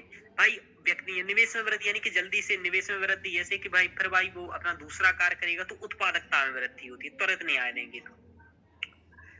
अब क्या है कि अपराधों में कमी की होती है इनसे, मतलब ये अपराधों में कमी में भी महत्वपूर्ण भूमिका निभा सकते हैं। जैसे कि भाई क्राइम इन इंडिया की रिपोर्ट से आर्थिक अपराध क्या हो रहे हैं, 29% हो रहे हैं। यदि अधिकरण की स्थापना करें तो इसके माध्यम से ये क्या करेंगे, आर्थिक अपराधों में कमी करेंगे, रेप के मामलों में कमी करेंगे, साइबर अटैक के मामलों में, ये सभी आज हो रहे हैं। तो अपराधों में कमी करने में इनकी महत्वपूर्ण भूमिका हो सकती है, महत्वपूर्ण महत्व हो सकता है ये। दूसरा कि लोकतांत्रिक आदर्शों की प्राप्ति में, जैसे हम सामाजिक आर्थिक राजनीतिक न्याय की बात करते हैं तो इसके लिए भी अधिकरण महत्वपूर्ण हो सकते हैं। प्राकृतिक न्याय के सिद्धांत तथा औपचारिकता के स्थान पर सहमति आधारित न्याय देते हैं, यानी कि औपचारिकता के आधार पर क्या करते हैं, सहमति आधारित न्याय देते हैं। सहमति आधारित न्याय ऐसा होता है कि दोनों पक्ष को एक जगह पर ये बुलाते हैं, बात करते हैं और दोनों जब संतुष्ट हो जाते हैं तो न्याय प्रदान करते हैं। यानी कि ये दोनों को समझौते पर ज्यादा महत्व रखते हैं, ना कि जबरदस्ती न्याय दे करके। समझ पा रहे हो? जी सर। हाँ सर। समझौता करने पर ये विश्वास ज्यादा करते हैं, तो ऐसा करवाते हैं। ये हमने बताया कि इनका महत्व क्या है अधिकरणों का। ये अधिकरणों का मैं जनरल महत्व बता रहा हूँ कि सामान्यतः अधिकरणों का महत्व क्या है। बाकी एक एक अधिकरण के महत्व के बारे में तो पढ़ेंगे ही हम लोग। अब देखो इनमें चुनौतियां क्या हैं अधिकरणों में, ये हम थोड़ा समझेंगे। अधिकरण की सबसे बड़ी चुनौती है संरचनात्मक चुनौती, यानी कि संरचनात्मक इनमें इनकी स्थापना की गई है उसी में कुछ चुनौतियां हैं, जैसे कि स्वायत्तता बनाम स्वतंत्रता एवं हितों का टकराव है। कैसे हितों का टकराव है कि कार्यपालिका और न्यायपालिका दोनों के हितों का टकराव है। यहाँ जैसे मान लीजिए पर्यावरण से संबंधित जो कार्य न्यायपालिका को करना था उसके पास शक्ति थी, लेकिन संसद ने क्या किया कि ये कानून बना करके वो पर्यावरण से संबंधित निर्णयों की शक्ति किसे दे दी, बोलो? एनजीटी को, अधिकरण को। हाँ अधिकरण को दे दी। तो यहाँ क्या हो गया कि न्यायालय की स्वायत्तता या अधिकारता में कमी आई और यहाँ हितों का टकराव होता है। हितों का टकराव कैसे होता है मैं आपको बताऊं कि कुछ पर्यावरण से संबंधित कई सारी चीजें एनजीटी को दी गई हैं, लेकिन 1972 का जो अधिनियम है उसको एनजीटी को नहीं दिया गया है। तो लड़ाई होती है कि कुछ मामले एनजीटी को दिए गए, कुछ नहीं। ऐसे कई सारे अधिकरण हैं। हम एनजीटी का उदाहरण बता रहे हैं कि हितों का टकराव होता है इन दोनों के बीच। किस किस के बीच होता है, बोलो? कार्यपालिका और न्यायपालिका। न्यायपालिका। एक बात और, ये शक्ति पृथक्करण सिद्धांत के प्रतिकूल है। क्यों है बताइए शक्ति पृथक्करण के प्रतिकूल? सर कार्यपालिका हस्तक्षेप कर रही है न्यायपालिका पर। हस्तक्षेप नहीं, यहाँ तो दिया ही जा रहा है काम, यानी कि कार्यपालिका न्याय कार्यों को कार्यपालिका कर रही है। समझ पा रहे हो? हाँ सर। हस्तक्षेप की तो बात ही नहीं, यहाँ तो सीधे तौर पर कार्य ही कर रही है। हाँ कि न्याय कार्य को न्यायपालिका करना चाहिए, लेकिन कार्यपालिका का ज्यादा रोल है इसमें। ये है कार्यपालिका स्वयं 50% मामलों में वादी होती है, होने के बाद भी नियुक्ति प्रक्रिया में भागीदारी होना। तो ये भागीदारी यानी कि जो ये अधिकारी होते हैं उसको भी प्रभावित करती है। समझ में आ रहा? जी सर। ये सब संरचनात्मक समस्याएं हैं। और क्या है कि इसके नियम हो, विनियम हो, संबद्ध कार्यपालिका द्वारा बनाए जाते हैं। तो कार्यपालिका द्वारा बनाए जाते हैं तो कार्यपालिका क्या करती है, इनकी न्याय की स्वतंत्रता एवं निष्पक्ष न्याय को प्रभावित कर सकती है। क्या कर सकती है बोलो? न्याय को प्रभावित कर सकती है। कैसे न्याय को? स्वतंत्र और निष्पक्ष न्याय को प्रभावित कर सकती। क्यों? क्योंकि भाई जैसे उसी के अधिकारी यदि वहां बैठे हैं तो वो निर्णय किसके पक्ष में देंगे? कार्यपालिका के ही पक्ष में देंगे कि नहीं देंगे बोलिए? जी। और कार्यपालिका के यदि पक्ष में देंगे तो फिर भाई ये क्या हुआ कि स्वतंत्र व निष्पक्ष निर्णय नहीं हुआ। ध्यान रखिएगा। आगे चलते उदाहरण में आपको बताऊं कि सुप्रीम कोर्ट अधिकरणों की स्वतंत्रता में कार्यपालिका का हस्तक्षेप होता है। ऐसा सुप्रीम कोर्ट ने माना है कि जो अधिकरण है अधिकरणों से स्वतंत्रता में क्या अधिकरणों की स्वतंत्रता में कार्यपालिका हस्तक्षेप करती है। ऐसा सुप्रीम कोर्ट ने माना है। समझ में आ रहा? जी। हाँ, तो उसका तर्क देकर के आप कह सकते हो ये चुनौती है। अब कुछ कार्यात्मक चुनौतियां भी, यानी कि कार्य से संबंधित चुनौतियां जो ये करती हैं, जैसे कि एक तो अर्हता का मुद्दा है, योग्यता का मुद्दा, यानी कि कौन लोग इसमें आएंगे। जैसे विधि उच्च न्यायाधीश, जिला न्यायाधीश या जिला न्यायालय के न्यायाधीश के समान, यानी कि उच्च न्यायालय न्यायाधीश या जिला न्यायालय के न्यायाधीश के समान। तो यहाँ ये कि अर्हता का मतलब किसको आप यहाँ नियुक्त कर रहे हो, ये थोड़ा विवादास्पद है। उच्च न्यायालय के न्यायाधीश को, जिला न्यायालय के न्यायाधीश की इस प्रकार। योग्यता किसके समान है, ये दिक्कत। एक तो एक रूपता का अभाव है। क्या है बोलो? एक रूपता का अभाव। एक रूपता का अभाव। जैसे कि कार्यकाल, वेतन भत्ता और सेवा शर्तें। जैसे कि एनजीटी में जो काम कर रहे हैं उनका अलग है, हो सकता है, तो वहीं कैट के बारे में अलग अलग है। तो चयन समिति की नियुक्ति में प्रक्रिया में दिक्कत है। विभिन्न नोडल मंत्रालय हैं, जैसे कि पर्यावरण से संबंधित एनजीटी का कोई दूसरा मंत्रालय तो कैट का कोई दूसरा मंत्रालय, यानी कि एक रूपता नहीं है। ना इनके मंत्रालयों में एक रूपता है, ना कार्यकाल, वेतन भत्ता, सेवा शर्तों में है, और चयन समिति की नियुक्ति प्रक्रिया में नहीं है। किसी में 2 न्यायिक अधिकारी हैं नियुक्त करने में, तो किसी में 1 न्यायिक अधिकारी है, और कार्यपालिका के 5 अधिकारी हैं, कहीं 2 अधिकारी हैं। समझ पा रहे हो बात? सब बिखरा हुआ है सर। इस टाइप से है, तो एक रूपता नहीं है। तो ये इसमें एक कार्यात्मक समस्या है। और क्या है देखो, इसमें स्टाफ की कमी है। क्या है? स्टाफ की कमी। स्टाफ की कमी यानी कि पद रिक्त हैं। जैसे कि केंद्रीय प्रशासनिक अधिकरण में 64 में से 27 पद रिक्त हैं। 64 पद हैं वहां, जिसमें से 27 अभी भी रिक्त हैं। समझ में आ रहा? जी सर। तो आधे के करीब हैं, तो इतना पद रिक्त हैं। सुनवाई पीठों में कभी कभी क्या होता है, सदस्यों की कमी हो जाती है। जैसे कि 3 न्यायाधीशों को कोई मामला सुनना है और पता चल रहा है कि 2 ही न्यायाधीश हैं। समझ में आ रहा? तो स्टाफ की काफी कमी है, जिसके कारण यहाँ क्या होता है, निर्णयों में विलंब होता है। समझ में आ रहा? आगे चलते हैं। तो ये इसकी समस्या है।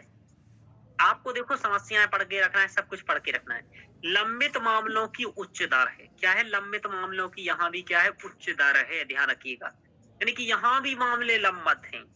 समझ पा रहे हो शिल्पा जी? हाँ सर। जैसे कि आयकर अपीलीय अधिकरण, इसका नाम पढ़ा था रोशनी जी, आयकर अपीलीय अधिकरण। तो इसमें 95,000 मामले लंबित हैं। कितने हैं? 95,000 मामले लंबित। हाँ, और जो कैट है, केंद्रीय प्रशासनिक अधिकरण, उसमें 45,000 मामले लंबित हैं। इतने कैसे हो तो गए? याद रखना है। इतने लंबित हो गए सर? हाँ, तो यहाँ भी लंबित हो 95,000, 45,000। तो ये तो आधा यहाँ ध्यान रखिएगा। तो ये लंबित मामलों की उच्च दर यहाँ भी है। तो ये समस्याएं हैं। ये तथ्य याद रखोगे तभी आप लिख पाओगे पेपर में। चलिए, ये तथ्य बहुत ढूंढने से मिलते हैं आपको ना, बहुत मेहनत करनी पड़ती है कि 64 में से 27 पद रिक्त हैं। ये वो बुनियादी ढांचे की कमी है, जैसे कोर्ट रूम, न्यायाधीश, कर्मचारी, इन सब की कमी है।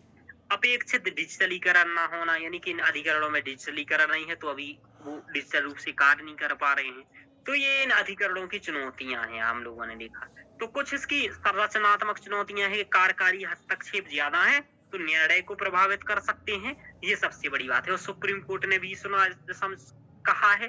कुछ कार्यात्मक समस्याएं जैसे एक रूपता का अभाव हो गया, अर्हता का मुद्दा हो गया, स्टाफ की कमी हो गया, लंबित मामलों की दर हो गया, बुनियादी ढांचे की कमी हो गई, ये सभी।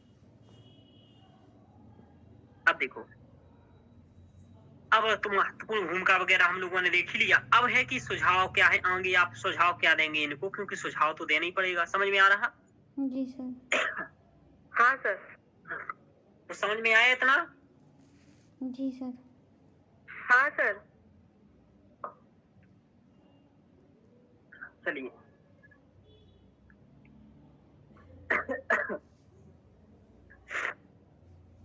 देखो, हम लोगों को अब क्या करना है, जो चुनौतियां हैं उन्हीं को यहाँ समाधान में बताना है। चुनौती क्या थी?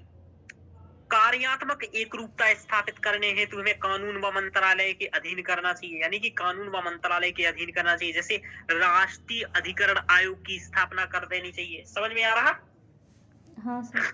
हाँ सर। कि जो एक रूपता नहीं है तो एक रूपता आ जाए, उसके लिए राष्ट्रीय अधिकरण आयोग बना दें और इसी के अंतर्गत सभी आयोगों को कर दें, जैसे केट, एनजीटी या राष्ट्रीय अपीलीय अधिकरण, ये या आयकर अपीलीय अधिकरण, इन सभी को तो ये कर देना चाहिए। सुप्रीम कोर्ट ने एल चंद्र कुमार बाद में यही कहा था कि राष्ट्रीय आयोग अधिकरण का आयोग का गठन करो। यही विधि आयोग द्वारा भी सुझाव दिया गया था कि राष्ट्रीय अधिकरण आयोग का गठन करो, जिससे कि एक रूपता आए। तो हमें क्या करना चाहिए, इसका गठन करना चाहिए। तो आपको ये पेपर में ये याद रखना है कि एल चंद्र कुमार ने ये कहा था। समझ में आ रहा? जी सर। इनका नाम याद रखो, इनका नाम याद रखो, इसका नाम याद रखो कि इसके बारे में कहा था, जिससे कि कार्यात्मक एक रूपता हो सके। समझ में आ गया? जी सर। नियुक्ति प्रक्रिया में पारदर्शिता लाई जाए और सुस्पष्टता लाई जाए। विधि आयोग का कहना है नियुक्ति प्रक्रिया के संदर्भ में कि नियुक्ति प्रक्रिया में विधि आयोग ने अपनी 272वीं रिपोर्ट में कहा है कि सरकारी एजेंसियों की भागीदारी को कम किया जाए और न्यायिक भागीदारी को बढ़ाया जाए। समझ में आ रहा? जी। तो ये सुझाव देना है आपको। जैसे कि कार्यपालिका को जो नियुक्ति प्रक्रिया में ज्यादा हस्तक्षेप है उसको ठीक किया जाए, ऐसा विधि आयोग कह रहा है। दूसरा, रिक्त पदों पर शीघ्र भर्ती की जाए और रिक्त पदों में 6 माह के अंतर्गत भरा जाना चाहिए। जैसे कि कोई पद रिक्त हो गया तो ये करो कि वो रिक्त होने के 6 महीने के अंतर्गत तो भरे ही जाए। समझ में आ रहा? वरना हर 4-5 साल में रिटायर्ड हो जाएगा तो फिर ऐसे तो खाली बने रहेंगे। तो ये रिक्त पद को भरा जाए। जागरूकता में वृद्धि की जाए। सबसे बड़ी बात क्या है कि लोग जानते ही नहीं है, कई लोग के अधिकरण भी कुछ होता है। समझ में आ रहा? आप लोग जानते थे क्या आईएएस की पढ़ाई करने से पहले कि अधिकरण होते हैं? सर थोड़ा बहुत सुना था पर इतना डीपली नहीं सर। हाँ, तो आईएएस से पहले तो मैंने बिल्कुल भी नहीं सुना था, आपको बताऊं, ठीक है, कि ये अधिकरण वगैरह भी कुछ होता है। चलिए, लेकिन ये अधिकरण वगैरह भी होते हैं, ये सब नहीं जानता था मैं भी। तो उच्च न्यायालय में पीठ के समीप ही हमें क्या कर देना चाहिए, अधिकरण का गठन कर देना चाहिए, जिससे कि राज्य का जो हाई कोर्ट है, समझ में आ रहा? जी सर। डिस्ट्रिक्ट कोर्ट है, उसी के बदले में हम क्या कर दें, क्या एक इसका अधिकरण की भी बना दें एक पीठ। तो जिससे कि लोग हाई कोर्ट आएंगे तो देखेंगे, अरे बाप रे, ये तो ठीक है, ये हाई कोर्ट है, लेकिन ये बगल में क्या है, ये कौन सा कोर्ट है। समझ में आ रहा? तो लोगों को पता चलेगा, अरे भैया ये पर्यावरण से संबंधित मामले निपटाता है, ये भाई यदि कर से संबंधित मामले निपटाता है, तो व्यक्ति को पता चलेगा कि वहीं आकर के देखेगा। ठीक है, तो अधिकरण पीठ का गठन किया जाए, ये वाली बात। और क्या किया जाए कि आधारभूत ढांचे का विकास किया जाए, नहीं है तो आधारभूत ढांचे का विकास किया जाए और डिजिटलीकरण को बढ़ावा दिया जाए, जैसे क्लाउडिंग कंप्यूटर लगाए जाए, लाइव स्ट्रीमिंग की जाए, है ना, आईसीटी का और एआई का प्रयोग किया जाए, कोर्ट होल का निर्माण किया जाए, ये सभी चीजें की जाए। यहाँ न्यायपालिका एवं कार्यपालिका के हितों व स्वायत्तता के संदर्भ में मध्यम मार्ग अनुसरण होगा, अनुगमन करना चाहिए, मध्यम मार्गीय अनुगमन करना होगा कि दोनों को हम बराबर की स्वायत्तता की बात करें और दोनों में हम बराबर अधिकारी रखें कि 3 न्यायिक अधिकारी रखें क्योंकि न्यायिक कार्य है और 2 क्या करें, कार्यकारी अधिकारी रखें। समझ में आ रहा? जी सर। हाँ सर। इस टाइप से मामला होगा क्योंकि न्यायिक कार्य कर रहे हैं, कार्यकारी कार्य नहीं कर रहे हैं, इसलिए न्यायालय को थोड़ी सी वरीयता देना होगा। विधि आयोग ने कहा कि विविध बेंचों का गठन किया जाए अधिकरणों की, यानी कि अधिकरणों की कम बेंचें रहती तो वहां तक कौन आएगा। जैसे कि अभी आपको बताऊं एनजीटी की कितनी 4 है, कितना है? 4 है। 4 है संपूर्ण भारत में, एक भोपाल में भी है आपको बताऊं। ठीक है रोशनी जी? जी सर। हाँ, और इसका मुख्यालय एनजीटी का दिल्ली है। तो ये हम लोगों ने इसके बारे में अभी तक पढ़ा है कि क्या किया जाए, आगे की राह क्या है। तो ये सब हम अधिकरण के बारे में पढ़ रहे थे अभी तक। अब देखो क्या है कि कुछ अधिकरण महत्वपूर्ण हैं, तो उन अधिकरणों के बारे में हम लोगों को पढ़ना पड़ेगा। जैसे कि अभी तो हम लोगों ने सामान्यतः सभी अधिकरणों के बारे में जनरली पूछ लिया कि जनरली समस्याएं क्या हैं अधिकरणों में, अधिकरण क्या होते हैं, इनको की व्यवस्थापना की जाती है, अधिकरण और न्यायालय में अंतर क्या होता है, 323 ए और बी में अंतर क्या है। अब हम लोगों को पढ़ना होगा कि एनजीटी वगैरह क्या है, राष्ट्रीय हरित अधिकरण वगैरह क्या है। तो हम लोग 2 मिनट गैप रखते हैं, 2 मिनट में पानी वगैरह पी करके आप लोग आइए, फिर हम लोग एनजीटी को और आगे स्टार्ट करेंगे। ठीक है? जी सर।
आवाज आ रही है? हाँ सर। हाँ सर। चलिए, हाँ देखिए, अब हम लोग राष्ट्रीय हरित अधिकरण के बारे में पढ़ेंगे। मैंने आपको बताया है कि ये क्या करता है, बोलो। अभी तक क्या जानते हो? सर पर्यावरण संबंधी मुद्दों को निपटारा करता है सर, ये नेशनल ग्रीन ट्रिब्यूनल। हाँ, वेरी गुड, इतना आपने जाना है। अब आगे पढ़ते हैं। इसका नाम है, देखो, राष्ट्रीय हरित प्राधिकरण, नेशनल ग्रीन ट्रिब्यूनल। देखो, इसका गठन कब हुआ था, तो मैं आपको बताऊं। इसका पर्यावरणीय समस्याओं को बहुत अधिक बढ़ गई हैं, और जैसे कि कहीं किसी जंगल के कटने का वो आ गया, कोई फैक्ट्री किसी जल में अपना प्रदूषित जल को छोड़ रही है, तो ऐसे कई सारे मुद्दे धीरे धीरे बढ़ने लगे, पर्यावरण प्रदूषित होने लगा है। तो फिर इसी के उद्देश्य से क्या हुआ कि धीरे धीरे ये महत्वपूर्ण हो गया कि इसके निपटान के लिए, चूंकि ये बहुत ही गंभीर मुद्दा है, ये आपको मैंने बताया था कि बेल्लोर नागरिकवाद में कहा गया कि स्वच्छ पर्यावरण और प्रदूषण मुक्त वायु हमारा मौलिक अधिकार है, कि इसके तहत ऐसे ही एक और केस है, ग्रामीण हकदारी, है ना, ऐसा कुछ केस मुझे याद नहीं आ रहा है, ग्रामीण मुकदमेबाजी एवं ग्रामीण मुकदमेबाजी हकदारी केंद्र, है ना। तो ये वाला एक बात है, इसमें भी यही बात कहा कि हमारा स्वच्छ पर्यावरण का अधिकार हमारा मौलिक अधिकार है। इसके अलावा, है ना, तो ये सभी जो बातें हो रही हैं, यानी कि पर्यावरण के संबंध में हो रही हैं, कि पर्यावरण को शुद्ध रखना है ना। तो उसी के उद्देश्य से पर्यावरणीय मुद्दों के से संबंधित विवादों को निपटाना है इसका कार्य। तो मूल उद्देश्य कार्य क्या है इसका? पर्यावरणीय समस्याओं को निपटाना, कि पर्यावरणीय न्याय, अनुच्छेद 21 तथा पर्यावरणीय सुरक्षा की जा सके, तो व्यक्ति को पर्यावरणीय न्याय भी दी जा सके। और आप देख रहे हो कि दिल्ली में पर्यावरण की वजह से या प्रदूषण की वजह से कितनी दिक्कत होती है, और इसलिए बहुत जरूरी हो गया है कि भाई इस पर ऐसा किया जाए। और दिल्ली ही तो भी एक शहर है, ऐसे कई शहरों में धीरे धीरे भारत में ऐसा होने लगा है। इसलिए इस एनजीटी का मुख्यालय कहाँ है? दिल्ली है, बताइए। दिल्ली। और और इसकी 4 क्षेत्रीय पीठें हैं, इनके नाम याद रखना है, भोपाल, पुणे, कोलकाता, चेन्नई। मैं आपको बताऊं, अभी 2023 का एमपीपीएससी हुआ था, उसमें ये क्वेश्चन पूछा गया था कि एनजीटी का मुख्यालय कहाँ है। समझ में आ रहा? तो उसका उत्तर था दिल्ली है। चलिए, तो ऐसा पीसीएस में ऐसे क्वेश्चन पूछे जाते हैं, तो ये ध्यान रखना है पीसीएस आपको, क्योंकि पीसीएस भी आप लोगों को देना चाहिए। क्षेत्रीय पीठें हैं भोपाल, पुणे, कोलकाता और चेन्नई, ध्यान रखिएगा। अब देखो, इसका उद्देश्य क्या है? उद्देश्य यह है कि पर्यावरणीय मुद्दों और मामलों का शीघ्र निपटान करना, जैसे कि गंगा नदी के आसपास कचरे के प्रतिबंध था, को प्रतिबंध किया है इसने। तो गंगा नदी के आसपास कचरे पर प्रतिबंध लगाने का जो आदेश दिया था वो इसी ने दिया। तो ऐसे ये क्या करता है, ऐसे आदेश देकर के पर्यावरणीय सुरक्षा के निहितार्थ को प्रकट करता है। समझ में आया?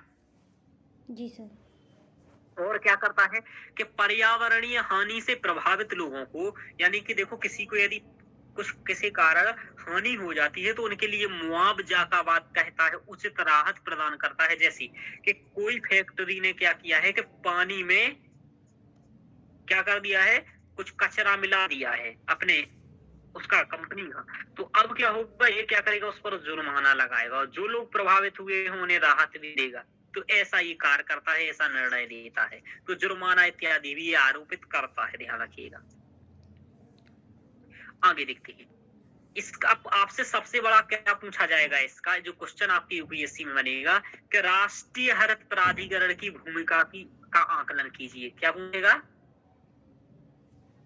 राष्ट्रीय हरित प्राधिकरण की भूमिका का आकलन कीजिए। हाँ, कि आज तक अभी तक क्या किया है शिल्पा जी इस राष्ट्रीय हरित अधिकरण ने? इसकी स्थापना कब हो गई थी, आपको मालूम चला? हाँ सर, 2010 में। हाँ, 18 अक्टूबर 2010 को इसकी स्थापना की गई थी, और आज इसको बने हुए 24 साल हो चुके हैं। तो इसने क्या भूमिका का निर्वहन किया? सर, और अगले साल 24 साल से सर, हाँ 14 साल 14 साल हो चुके हैं, और अगले वर्ष 15 साल हो जाएंगे तो ऐसे 15 वर्ष 10 वर्ष पर यूपीएससी क्वेश्चन पूछता रहता है।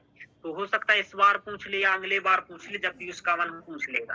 तो देखो क्या भूमिका का निर्वहन किया है तो मैं बता देता हूँ। इसने क्या किया है अभी तक, ये वाला क्या क्या करता है। तो करता है तो ये तो आपको मालूम ही है, ये क्या किया है वो देख लीजिए, या इसकी शक्तियां क्या है। देखो ध्यान रखिए, तो पर्यावरणीय मुद्दों पर महत्वपूर्ण दिशा निर्देश देता है। ठीक है, ये पर्यावरणीय मुद्दे से संबंधित जो भी दिशा निर्देश होते हैं देता है। जैसे कि अलमित्र एच पटेलवाद में इसने क्या कहा कि अपशिष्ट प्रबंधन एवं भूमि पर कूड़ा कचरा जलाने पर रोक लगाया। यानी कि हमें अपशिष्ट प्रबंधन करने के लिए हमें भूमि पर कचरा नहीं जलाना है, इसको रोक लगाया इसने कि भूमि पर नहीं जलाना है, उसको हमें जो डब्बा आता है गाड़ी वाला आया घर से कचरा निकाल उसको देना है, फिर वो उसका निपटान करेंगे। समझ में आया? सर ये अपशिष्ट प्रबंधन क्या होता है सर? ये होता है कचरे का मैनेजमेंट करना। जैसे आपके घर में कचरा निकला, फिर आप वहां उसे कहाँ फेंक रहे हो, वो फेंकना या कहाँ डाल रहे हो, तो वो होता है प्रबंधन करना। ठीक है, अपशिष्ट मतलब बचा हुआ कोई भी जो आप अनुपयोगी हो आपके लिए, वो अपशिष्ट होता है। तो अनुपयोगी वस्तु का प्रबंधन कहाँ कर रहे हैं? जैसे हम लोग टूटे घर में मोबाइल को सब्जी कहाँ फेंक रहे बनाते हैं तो सब्जी के छिलके विलके निकलते हैं ना, जो हम लोग फेंक देते हैं कूड़े में, वो अपशिष्ट हो गया। हैं? ऐसा मोबाइल टूट गया, मोबाइल अपशिष्ट हो गया, ऐसा। हाँ। तो वो कहाँ आप फेंकते हो? फेंक देते हो या गाड़ी वाले को देते हो या कहाँ करते हो? जैसे कई लोग कचरा बाहर धरती पर जलाते हैं, वही ये मना कर रहा है कि हमें भूमि पर नहीं जलाना है, इससे भूमि की उर्वरता में कमी आती है। ध्यान रखिए, जैव विविधता का संरक्षण करता है। उदाहरण, इसने क्या किया कि एक दक्षिण कोरियाई कंपनी थी जो स्टील कंपनी को फैक्ट्री लगाने पर रोक लगा दिया था। ठीक है, क्यों लगाया? क्योंकि स्थानीय समुदाय एवं पक्षियों का हित हो सके, यानी कि जैव विविधता जो वहां पक्षी वगैरह रहते हैं उनका हित हो सके। पक्षीय हित का मतलब पक्षीय हित से ज्यादा पक्षियों का हित है ना, पशु पक्षी का हित के लिए हुआ। तो इसने क्या किया, देखो जैव विविधता का भी संरक्षण करता है कि नहीं करता है? आप उदाहरण सहित देंगे। अब ऐसे उदाहरण ढूंढने के लिए ना, देखने के लिए बहुत टाइम लगता है, तो ये बात देखने के लिए तो ये आपको याद कर लेना है। अलमित्र एच पटेलवाद में ये कहा है ना, दक्षिण कोरिया स्टील कंपनी को इसने रोक लगाया। ऐसा मानवाधिकारों का भी संरक्षण करता है। जैसे कि बेल्लुर नागरिकवाद में कहा गया कि स्वच्छ जल, वायु एवं प्रदूषण मुक्त पर्यावरण व्यक्ति का क्या है, मौलिक अधिकार है। तो ये मानव अधिकारों की रक्षा करता है पर्यावरण से। ये पर्यावरणीय कानूनों का उल्लंघन करने पर दंड भी आरोपित करता है। जैसे कि यमुना फूड प्लेन है ना के द्वारा आई ऑफ लिविंग फेस्टिवल, एक कोई त्योहार मनाया जा रहा था जिसका नाम है आई ऑफ लिविंग फेस्टिवल। इसने क्या किया कि पर्यावरणीय मानकों का उल्लंघन किया, तो इस पर 5 करोड़ का जुर्माना लगाया। समझ में आया? किसने लगाया? एनजीटी ने। हाँ, तो यमुना फूड प्लान पर तो ये है कि पर्यावरणीय कानूनों के उल्लंघन पर ये दंड भी आरोपित करता है। तो ये भी इसने भूमिका निभा रहा है। तो ये आपको याद रखना है, यही आपसे पूछा जाएगा पेपर। ये डायरेक्ट पॉइंट, हूबहू पॉइंट उपयोग करके लिखना है वहां, ध्यान रखिएगा। और क्या करता है, ये पर्यावरणीय प्रभाव का आकलन करता है। जैसे कि यदि हम इस चीज को यहाँ, जैसे ये पर्यावरण प्रभाव आकलन क्या होता है कि यदि हम कहीं कोई कार्य करते हैं तो उस कार्य का पर्यावरण पर क्या प्रभाव पड़ेगा। जैसे कि हम एक बिल्डिंग बनाते हैं और वहां कुछ पेड़ काटते हैं तो क्या प्रभाव पड़ेगा। तो किसी भी संबंध में ये पर्यावरण का पर क्या प्रभाव पड़ेगा किसी भी कार्य का, उसको कहते हैं पर्यावरण प्रभाव आकलन। कम खर्च पर त्वरित विवाद समाधान करता है, यानी कि पर्यावरण प्रभाव आकलन करके कम खर्च पर त्वरित इससे संबंधित जो मामले होते हैं त्वरित विवाद समाधान करता है। और क्या करता है, आवेदन एवं मामलों को 6 माह में निपटा देता है। समझ में आ रहा कि आपके केस को क्या करता है ये? बोलो। 6 महीने में निपटा देता है। हाँ, यानी कि अधिकतम 6 महीने से पहले भी निपटा सकता है, लेकिन 6 महीने तक निपटाता है। पर्यावरणीय मामलों पर अपीलीय सुनवाई करता है, यानी कि अन्य जगह पर की जो आप है वहां संतुष्टि आप नहीं है जिस जिला, तो ये भी अपीलीय सुनवाई करता है। देखिएगा, यह मानकों के अनुपालन ना करने पर दंड भी आरोपित कर सकता है, जो मैंने बताया। क्या, जैसे कि क्या क्या कर सकता है, ये 3 साल का कारावास का दे सकता है, जुर्माना आरोपित कर सकता है, या दोनों कर सकता है, 3 साल का कारावास और जुर्माना।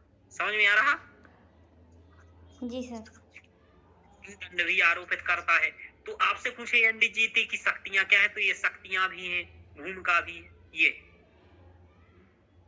बस एनजीटी क्या करता है कि वन्यजीव संरक्षण अधिनियम 1972 को छोड़कर, ये प्रीलिम्स की बात है, समझ में आ रहा?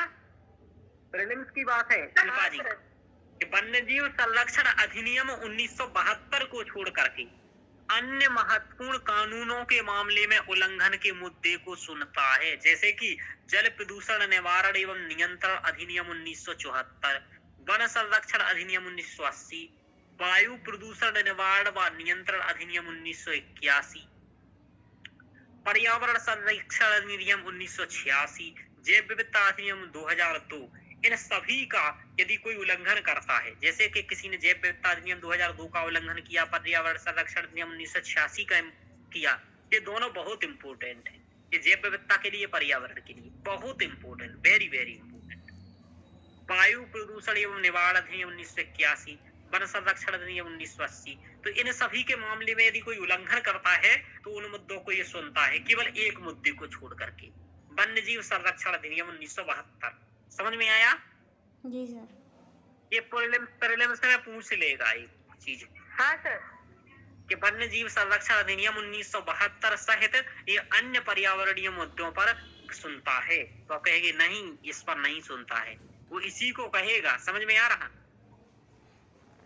तो क्लियरिटी रखना है आपको क्या करता है। अब सबसे बड़ी बात है कि ये इतना अच्छी भूमिका निभा रहा है, आप लोगों को क्या लग रहा है, अच्छा काम कर रहा है कि नहीं कर रहा है शिल्पा जी? हाँ सर। हाँ सर। हाँ रोशनी, ये अच्छा कर रहा है। हाँ सर, अभी अब उसके देखे नहीं है ना पक्ष के तहत। हाँ, अब देखो एनजीटी से संबंधित चुनौतियां क्या है या समस्याएं क्या है। अब देखते हैं क्या समस्या है एनजीटी में। क्योंकि समस्याएं सबों में है, ठीक है, तो वो अपन को दिखना है, नहीं है तो अपन लोगों को जबरदस्ती निकालना है। समझ में आ रहा? जी सर। क्योंकि अपना यही काम है। चलिए, तो उच्च न्यायालय एवं एनजीटी के हितों में टकराव होता रहता है बार बार। जैसे कि वन्यजीव संरक्षण अधिनियम 1972 एनजीटी से बाहर है लेकिन पर्यावरण से संबंधित है, तो भाई वो कैसे डिसाइड हो कि ये 1972 से संबंधित मामला है या किसी अन्य कानून से है। समझ में आ रहा? जी सर। तो इसका न्यायालय से टकराव होता रहता है, ध्यान रखिए। दूसरा, एनजीटी द्वारा प्रदत्त दंड या जुर्माना हेतु कोई नियम और कानून नहीं है कि कब तक भाई दंड मिल जाएगा, कौन जुर्माना, यदि मान लो कोई कंपनी जुर्माने नहीं दे रही है तो ये क्या कर लेगा। समझ में आ रहा? तो ऐसा कोई स्पष्ट नियम नहीं है, ध्यान रखो। जी सर। संसाधनों का अभाव है इसके पास, जैसे न्यायाधीशों की कमी है, कम क्षेत्रीय पीठे हैं, 4 ही हैं। अब आप सोचो 4 ही पीठे हैं, कोई भोपाल आएगा कहाँ से? जम्मू कश्मीर में पीठ ही नहीं है, भोपाल, पुणे, कोलकाता और चेन्नई, 4 पीठे हैं केवल, तो कम पीठे हैं भाई। लंबित वादों की संख्या में वृद्धि है, यानी कि लंबित वादों की संख्या में वृद्धि है। यहाँ हमने आपको बताया था एनजीटी में कितने मामले लंबित हैं, 45,000। कितने हैं? 45,000।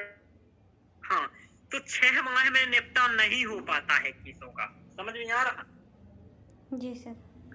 हाँ सर। हाँ, ये कहता है कि हम 6 महीने में दे देंगे, लेकिन नहीं हो पाता है, क्योंकि ये भाई नहीं हो पा रहा है, तो क्या ही कर सकते। बहुत सारी समस्याएं हैं। सुझाव क्या है? अब आप सुझाव क्या दोगे? तो ये आपने चुनौतियां देखा, इसका महत्व देखा, भूमिका देखा, इसकी चुनौतियां क्या है। स्पष्ट मानकीकरण बनाइए कि जुर्माना कितने दिन में दिया जाएगा या क्या कैसा होगा, और वन्यजीव संरक्षण अधिनियम 1972 के बारे में भी कुछ स्पष्ट करिए जिससे कि उसे स्पष्टता रही। समझ में आया? क्षेत्रीय ब्रांचों की संख्या में वृद्धि करिए, 4 की जगह 10 कर दीजिए। समझ में आ रहा है शिल्पा जी? एक राज्य में 1 कर दीजिए। हाँ सर।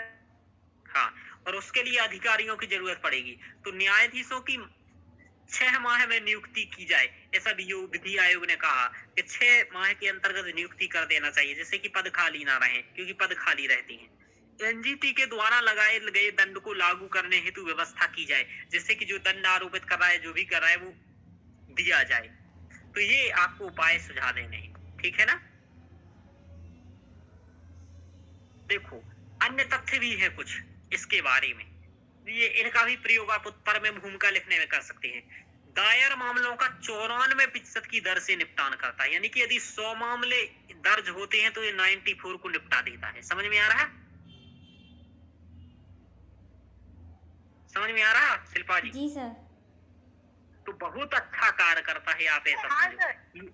हाँ, और क्या है कि 2017 में प्रदूषण स्तर बढ़ने के कारण निर्माण कार्यों पर इसने रोक के आदेश दिए, तो पर्यावरणीय सुरक्षा को बढ़ावा देता है। ये तथ्य भी आप वहां प्रयोग कर सकते हो। समझ में आ रहा? भूमिका बताते हाँ समय सर। गंगा नदी के किनारों से 500 मीटर तक कचरा फेंकने पर भी इसने प्रतिबंध लगाया, तो ये भी इसने इनकार किए। तो और भी कुछ इसके तथ्य महत्वपूर्ण थे, 2-4, ये भी मैंने यहाँ लिख दिए हैं, ये भी आप उपयोग कर सकते हैं। अब प्रश्न आपसे ये आपको लिख करके बना है, ये क्वेश्चन का बनेगा आपका अगले 1-2 साल के अंतर्गत, तो आप ये पेपर में ध्यान रखिएगा कि ये क्वेश्चन बनना ही है। जब बन जाएगा यूट्यूब की वीडियो से हम इसको बताएंगे कि ये क्वेश्चन बना है। देखिए कह रहा है कि हालांकि एनजीटी ने पर्यावरणीय मुद्दों को बखूबी निपटाया है, ठीक है, और पर्यावरणीय हितों की रक्षा में महत्वपूर्ण भूमिका भी निभाई है, लेकिन यह आज भी विविध चुनौतियों से जूझ रहा है। टिप्पणी करें, कर पाओगे? हाँ सर। तो सबसे पहले क्या बताना है, एनजीटी का इंट्रो लिखना है, फिर बताना है एनजीटी की भूमिका। सर ये शॉर्ट में तो यही पूछ रहा है ना कि इसके एनजीटी की चुनौतियां बतानी है सर इस क्वेश्चन में? नहीं, सबसे पहले पूछ रहा है भूमिका बतानी है आपको। कह रहा है कि पर्यावरणीय हितों की रक्षा में महत्वपूर्ण भूमिका निभाई है, तो आपको बतानी है क्या निभाई है। समझ में आ रहा है? हाँ सर। फिर पूछ रहा है दूसरे पक्ष में कि लेकिन आज भी यह विविध चुनौतियों से जूझ रहा है, तो चुनौतियां बतानी है। तो सबसे पहले एनजीटी के बारे में इंट्रो, फिर इसकी भूमिका, फिर चुनौतियां और लास्ट में निष्कर्ष उपाय सहित। समझ में आ रहा? ये उपाय बताते हुए और निष्कर्ष बताना है। तो ये हम लोगों ने पढ़ा राष्ट्रीय हरित प्राधिकरण के बारे में।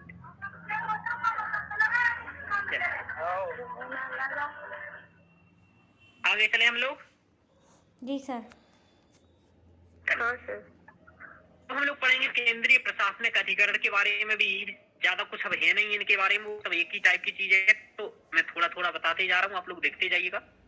केंद्रीय प्रशासनिक अधिकरण भी एक अर्ध न्यायिक निकाय है, जिसका गठन वर्ष 1985 में किया गया। कब किया गया इसका गठन? 1985। हाँ, और ये पेपर में आ चुका है, आपको बताऊं, तो ध्यान रखिएगा।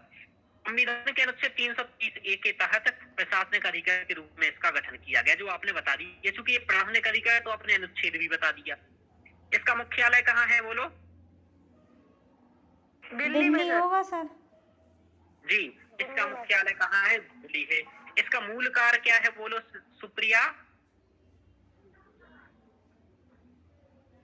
इसका मूल कार्य केंद्र सरकार के अधिकारियों की सेवा शर्तें, पदोन्नति, वेतन भत्ते, पेंशन आदि मांगों के संबंध में सुनवाई करना। कि कोई पदोन्नति हो गया, किसी को वेतन नहीं मिल रहा है, किसी की सेवा शर्त की दिक्कत आ गया, तो इन सब से संबंधित हम क्या कर सकते हैं, यहाँ करेंगे। ठीक है, ओके सर। चलिए, तो ये इसका मूल कार्य है। इसकी संरचना कैसे, तो मैं बता देता हूँ। एक इसका अध्यक्ष है, कौन है बोलो? अध्यक्ष है, जो कि हाई सुप्रीम कोर्ट या हाई कोर्ट के सेवानिवृत्त जज होते हैं, जिनका कार्यकाल या तो 5 वर्ष या 65 वर्ष का होता है। ठीक है, समझ में आया रोशनी जी? जी सर। कार्यकाल 5 वर्ष या 65 वर्ष का केंद्रीय प्रशासनिक अधिकरण के इनका। और इसमें 2 प्रकार के सदस्य होंगे, कुछ कार्यकारी सदस्य होंगे, कुछ न्यायिक सदस्य होंगे, और ये जो कार्यकारी सदस्य होंगे इनकी 5 वर्ष या 62 वर्ष होगी। सर थोड़ी थोड़ी आवाज कट रही है आपकी। अभी भी कट रही है? हाँ। ठीक। सुप्रिया, हाँ आप म्यूट, आपके यहाँ से आवाज़ आती है बैक से काफ़ी। इसलिए हम म्यूट में ही रखते हैं। क्या हो गया सुप्रिया? कुछ नहीं सर, बस ये बोल रही है रोशनी जी कि आपके बैकग्राउंड से आवाज आती है, हमने कहा इसलिए हम म्यूट ही रखते हैं। हाँ, आवाज आ रही है? हाँ आ रही है। हाँ सर, आ रही है। हाँ, बोलती रहा करो सुप्रिया। देखो ये कब तक होगी? हाँ, सर से तुम्हें बना के चलना ही पड़ेगा, चलना पड़ेगा सीधे। हाँ सर, वो तो है सर। क्या है कि मतलब ये सबके बीच में ही बैठना पड़ता है, तो ये लोग बहुत बातें करते हैं, आवाज करते हैं, तो इसलिए म्यूट रखते हैं। हाँ, एक बार तुम आई समझ जाओ, फिर सबको अपन सुधार लेंगे। कहीं लग जाओ सब लाइन में। जरूरत ही नहीं पड़ेगी सर, जरूरत ही नहीं पड़ेगी, अपने आप सुधर जाएंगे सर। हाँ ये तो है शिल्पा जी, अपने आप सब कहेंगे सुप्रिया। चेंज हो जाएगा। हाँ। सुप्रिया ये कहेंगे तुम्हारे घर वाले के, सुप्रिया तुम बैठो हम चाय बना के लाते। हाँ। हाँ सर। हाँ, तो ये कहवाना कहेंगे है, अरे नहीं इसके लिए नहीं पढ़ना तुम पड़ेगा। झाड़ू क्यों लगा रही हो। अभी सर कहते हैं कि तुम बनाओ, अभी हम बैठ रहे हैं। हाँ, फिर ये कहेंगे सुप्रिया तुम झाड़ू मत लगाओ, लाओ हम लगा लेते हैं, तुम थक जाओगी, ये कहेंगे। हाँ सर, वो तो है। हाँ, तो उसके लिए पढ़ना पड़ेगा, बहुत पढ़ना पड़ेगा। और चूंकि आप सोचो ना, आपका विधायक का कितना इज्जत है, समझ पा रहे हो सुप्रिया, सांसद का। हाँ सर, बहुत। और सांसद के लेवल पर आप सीधे पहुंच जाओगे, तो ऐसे तो नहीं पहुंच जाओगे। हाँ सर, उसके लिए मेहनत करनी पड़ेगी, पढ़ना पड़ेगा सर। आस पास वाले भी है ना सर, जैसे कि फ्रेंड्स भी होते हैं ना सर, उनको भी पता चलता है ना कि हम मतलब स्टेट पीसीएस और यूपीएससी की प्रिपरेशन कर रहे हैं, तो सर कभी कभी बात निकलती है तो भी सर बोलते हैं कि ये तो इसकी प्रिपरेशन कर रहे हैं, मतलब वो भी मतलब एक लेते हैं सर। हाँ, तो वही है, ध्यान रखिएगा, अब बहुत मेहनत करना पड़ेगी। चलिए, तो क्या है कि आपके मतलब वेतन भत्ते की भी कोई दिक्कत आनी नहीं है, क्योंकि केंद्रीय प्रशासनिक अधिकारी आपकी समस्या को समाधान कर देगा। क्योंकि देखो वो 90 बढ़िया से काम कर रहा है, ये तो उससे भी अच्छा काम कर रहा है हर प्राधिकरण से। चलिए, सरकारी अधिकारियों के वेतन पेंशन मामलों को निपटाना इसका मूल कार्य है। क्या है बोलो? वेतन हुआ, पेंशन हुआ, ये सब मामले। हाल ही में कैग ने निर्णय दिया कि मृत अधिकारी की पत्नी द्वारा विवाह करने के बाद भी पेंशन का हकदार होगी। समझ में आ रहा? एक मामला हुआ था, तो उसमें ये हुआ कि उसका पति मर गया, ठीक है, और पति की पेंशन पत्नी को मिलती थी। पत्नी ने क्या किसी दूसरे से शादी कर। सर पता नहीं क्यों आवाज कट रही है हमको बहुत। अभी भी कट रही है आवाज? हाँ सर। रोशनी जी, आपकी डाटा में प्रॉब्लम होगी, हमें तो क्लियर नहीं कट रही है। सुप्रिया कट रही है सर की आवाज थोड़ी।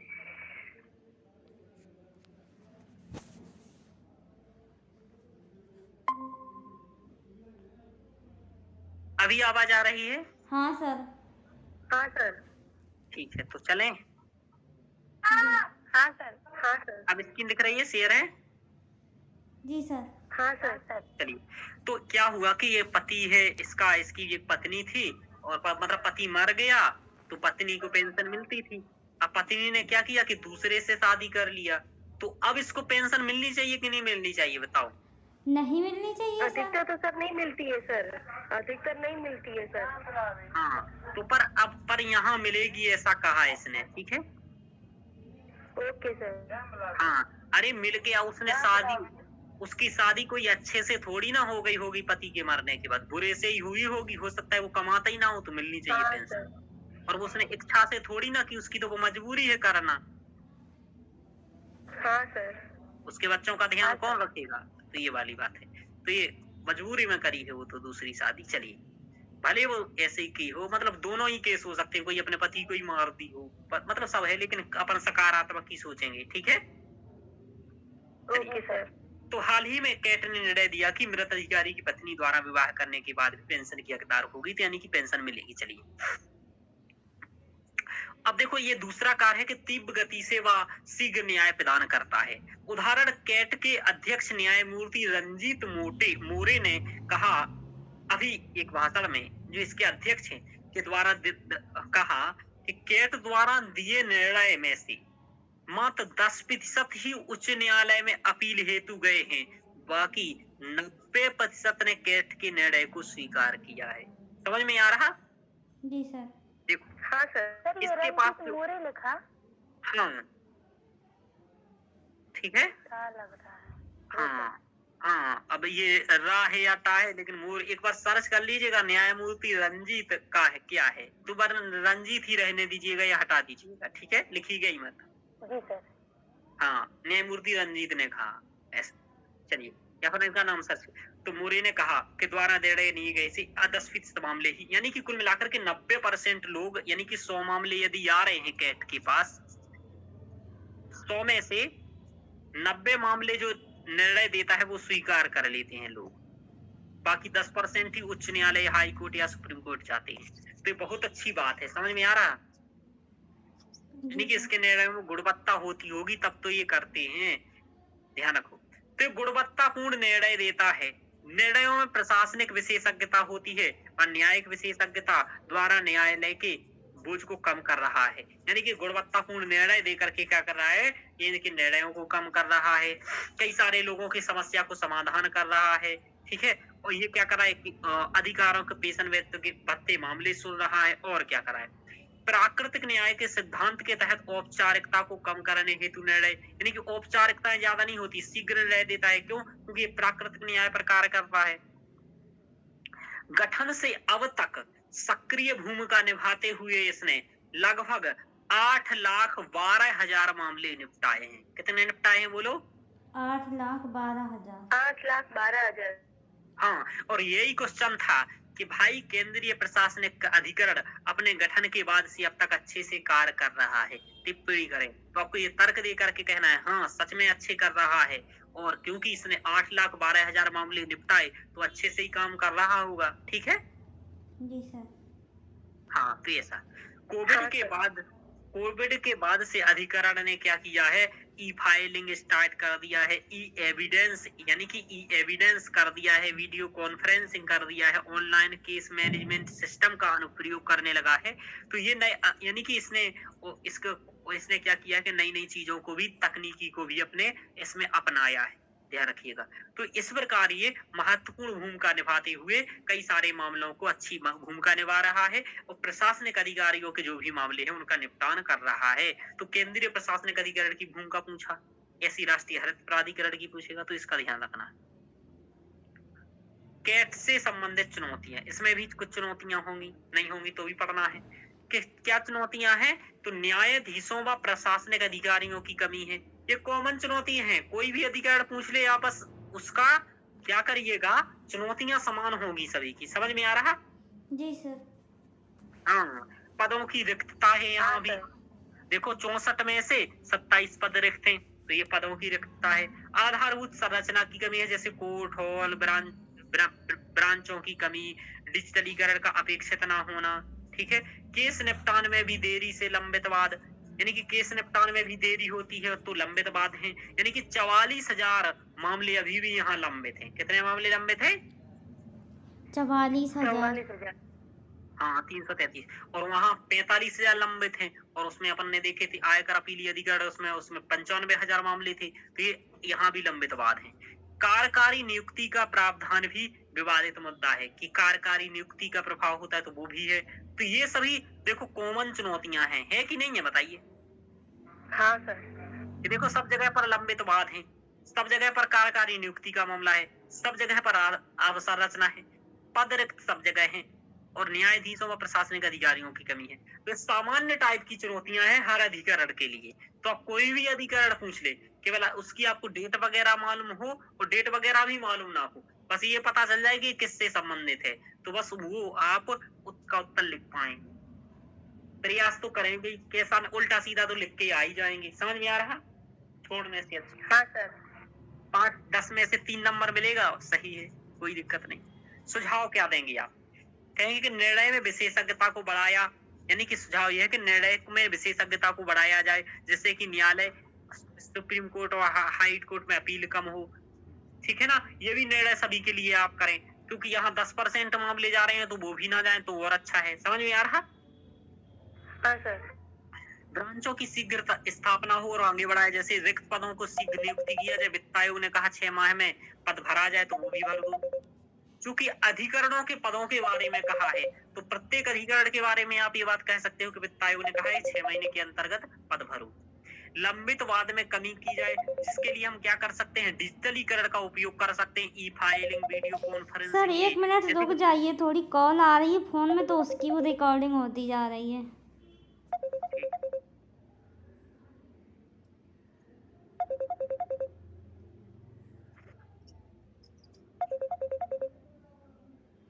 सर ये रोशनी जी रिकॉर्डिंग करके आपको भेजती है सर, तब सब आप सर अपलोड करते हो सर? आप अपने लेवल पे भी रिकॉर्डिंग करते हो सर? क्या होता है मैं आपको बताऊं, भोपाल में ये जी मेरे सर। पास में ही रहती है रोशनी जी। सर स्टार्ट कर दीजिए। अच्छा, ओके सर। ठीक है, तो मैं इनसे ले लेता हूँ जाकर के रिकॉर्डिंग, ओके सर। फिर मैं अपलोड कर देता हूँ।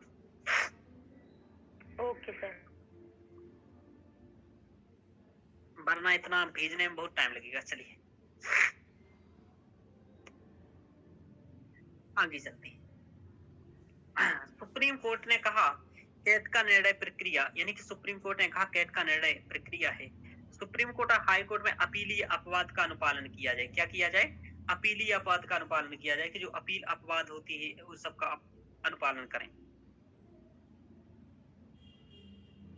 कुल मिलाकर के ये कि जो इसका पॉइंट समझ में आया? जी सर। हाँ सर। चलिए आगे देखते हैं। तो ये हम लोगों ने देखे इसके सुझाव वगैरह। अब देखो, ये 2 अधिकरण बहुत इंपॉर्टेंट थे जिनके बारे में हम लोगों को डिटेल से पढ़ना था। बाकी अधिकरण क्या है कि चर्चा में बने रहते हैं और इनके बारे में चुनौतियां वगैरह वही सब हैं। बस इनकी प्रीलिम्स के लिए स्थापना और वो याद रखना है आपको, ठीक है ना, कि क्या कार्य करते हैं और कब स्थापना हुई थी। ठीक है, ओके सर। हाँ।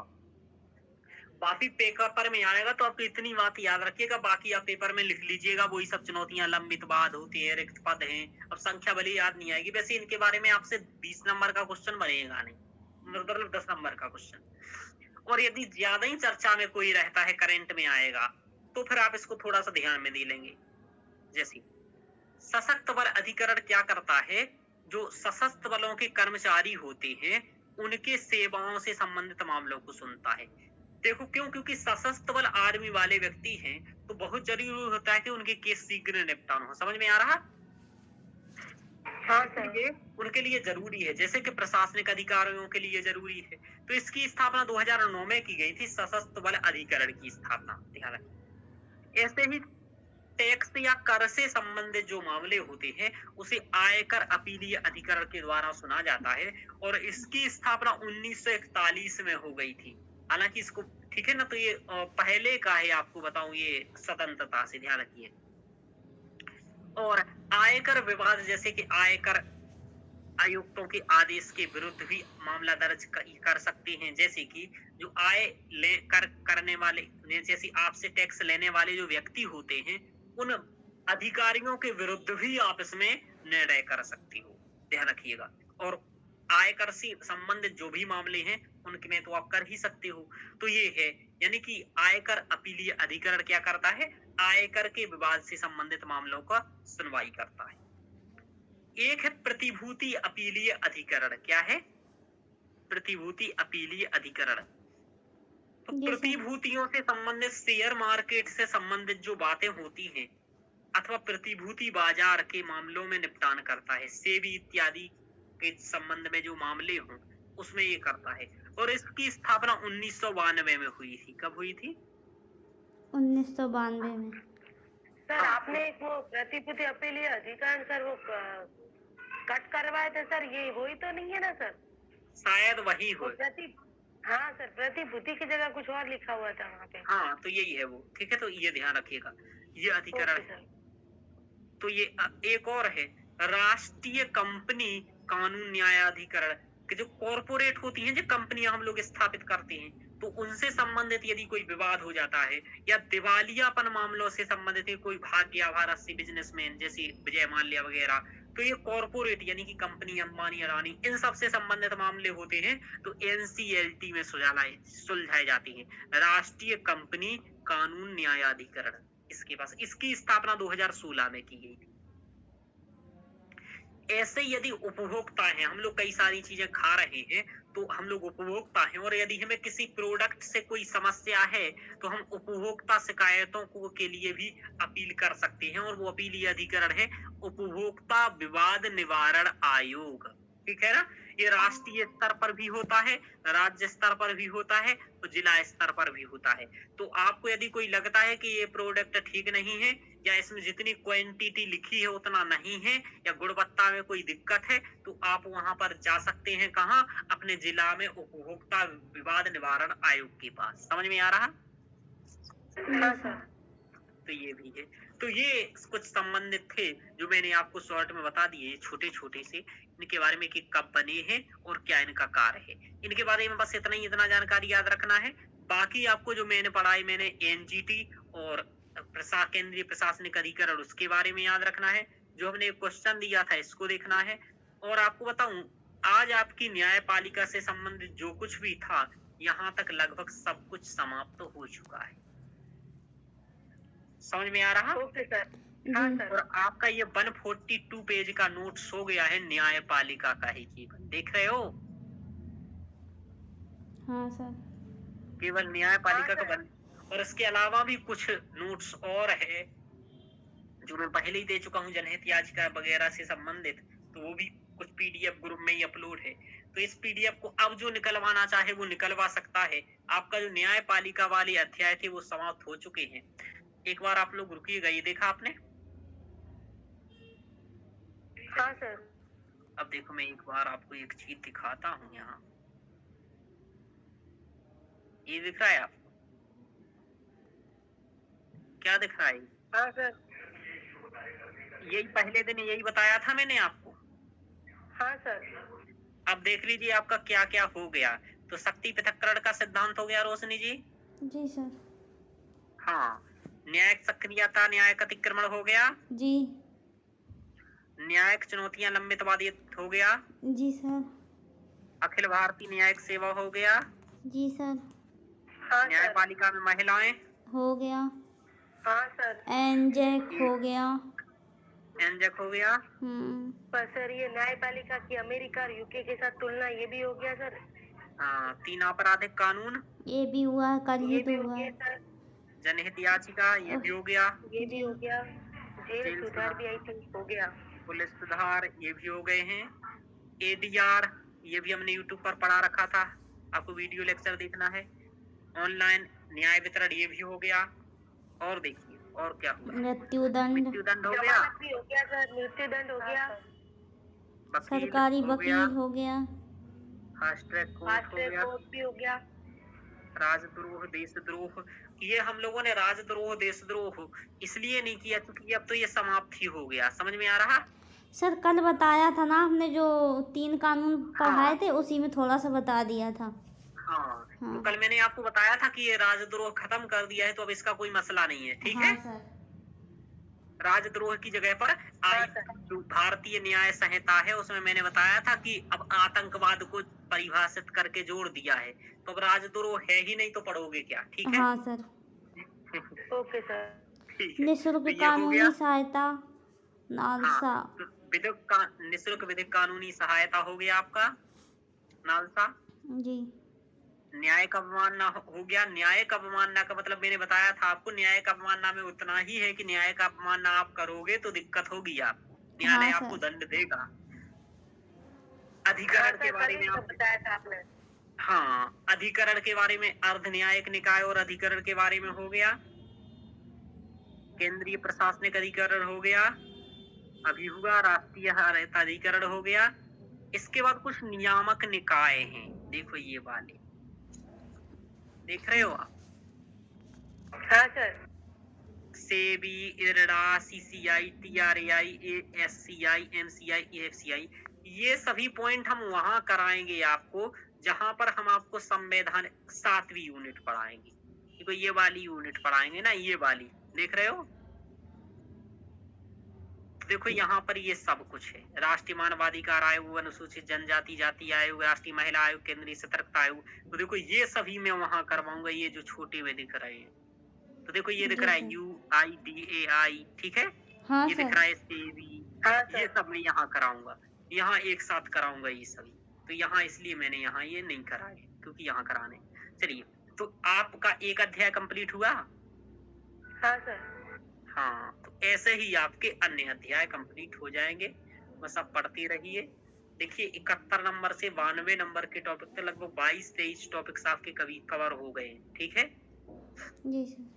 हाँ इसी सर। तरीके से हम और भी टॉपिक्स करेंगे। अब हमारा अगला टॉपिक्स जो होगा ना, अगला हम करेंगे, अभी कुछ दिन हम लोग पढ़ेंगे इसके, मैं पढ़ा चुका हूँ कई सारे टॉपिक्स इसके, ठीक है। हाँ इसके सर। टॉपिक्स मैं पढ़ा चुका हूँ, तो इसी के बारे में कल आगे मैं पढ़ाऊंगा आपको। कुछ जो टॉपिक्स रहे हैं उसी के बारे में, इसी फर्स्ट यूनिट के 10वें लेक्चर के आगे पढ़ाऊंगा। और इसके बाद में जस्ट स्टार्ट करूंगा संघवाद। क्या करूंगा? संघवाद। यानी कि दूसरा अध्याय। तो पहला अध्याय लगभग हो चुका है, कुछ ही लेक्चर, 5-7 लेक्चर इसके बारे में होंगे। और इसके बाद ये संघवाद वाला करेंगे क्योंकि ये सबसे अच्छा टॉपिक है और ज्यादा नंबर का पेपर में यहीं से आता है। उसके बाद फिर हम आगे देखेंगे कि क्या करना है, जो भी करना है वो आगे हम लोग करेंगे। चलिए, तो रिकॉर्डिंग बंद कर दीजिए, है ना।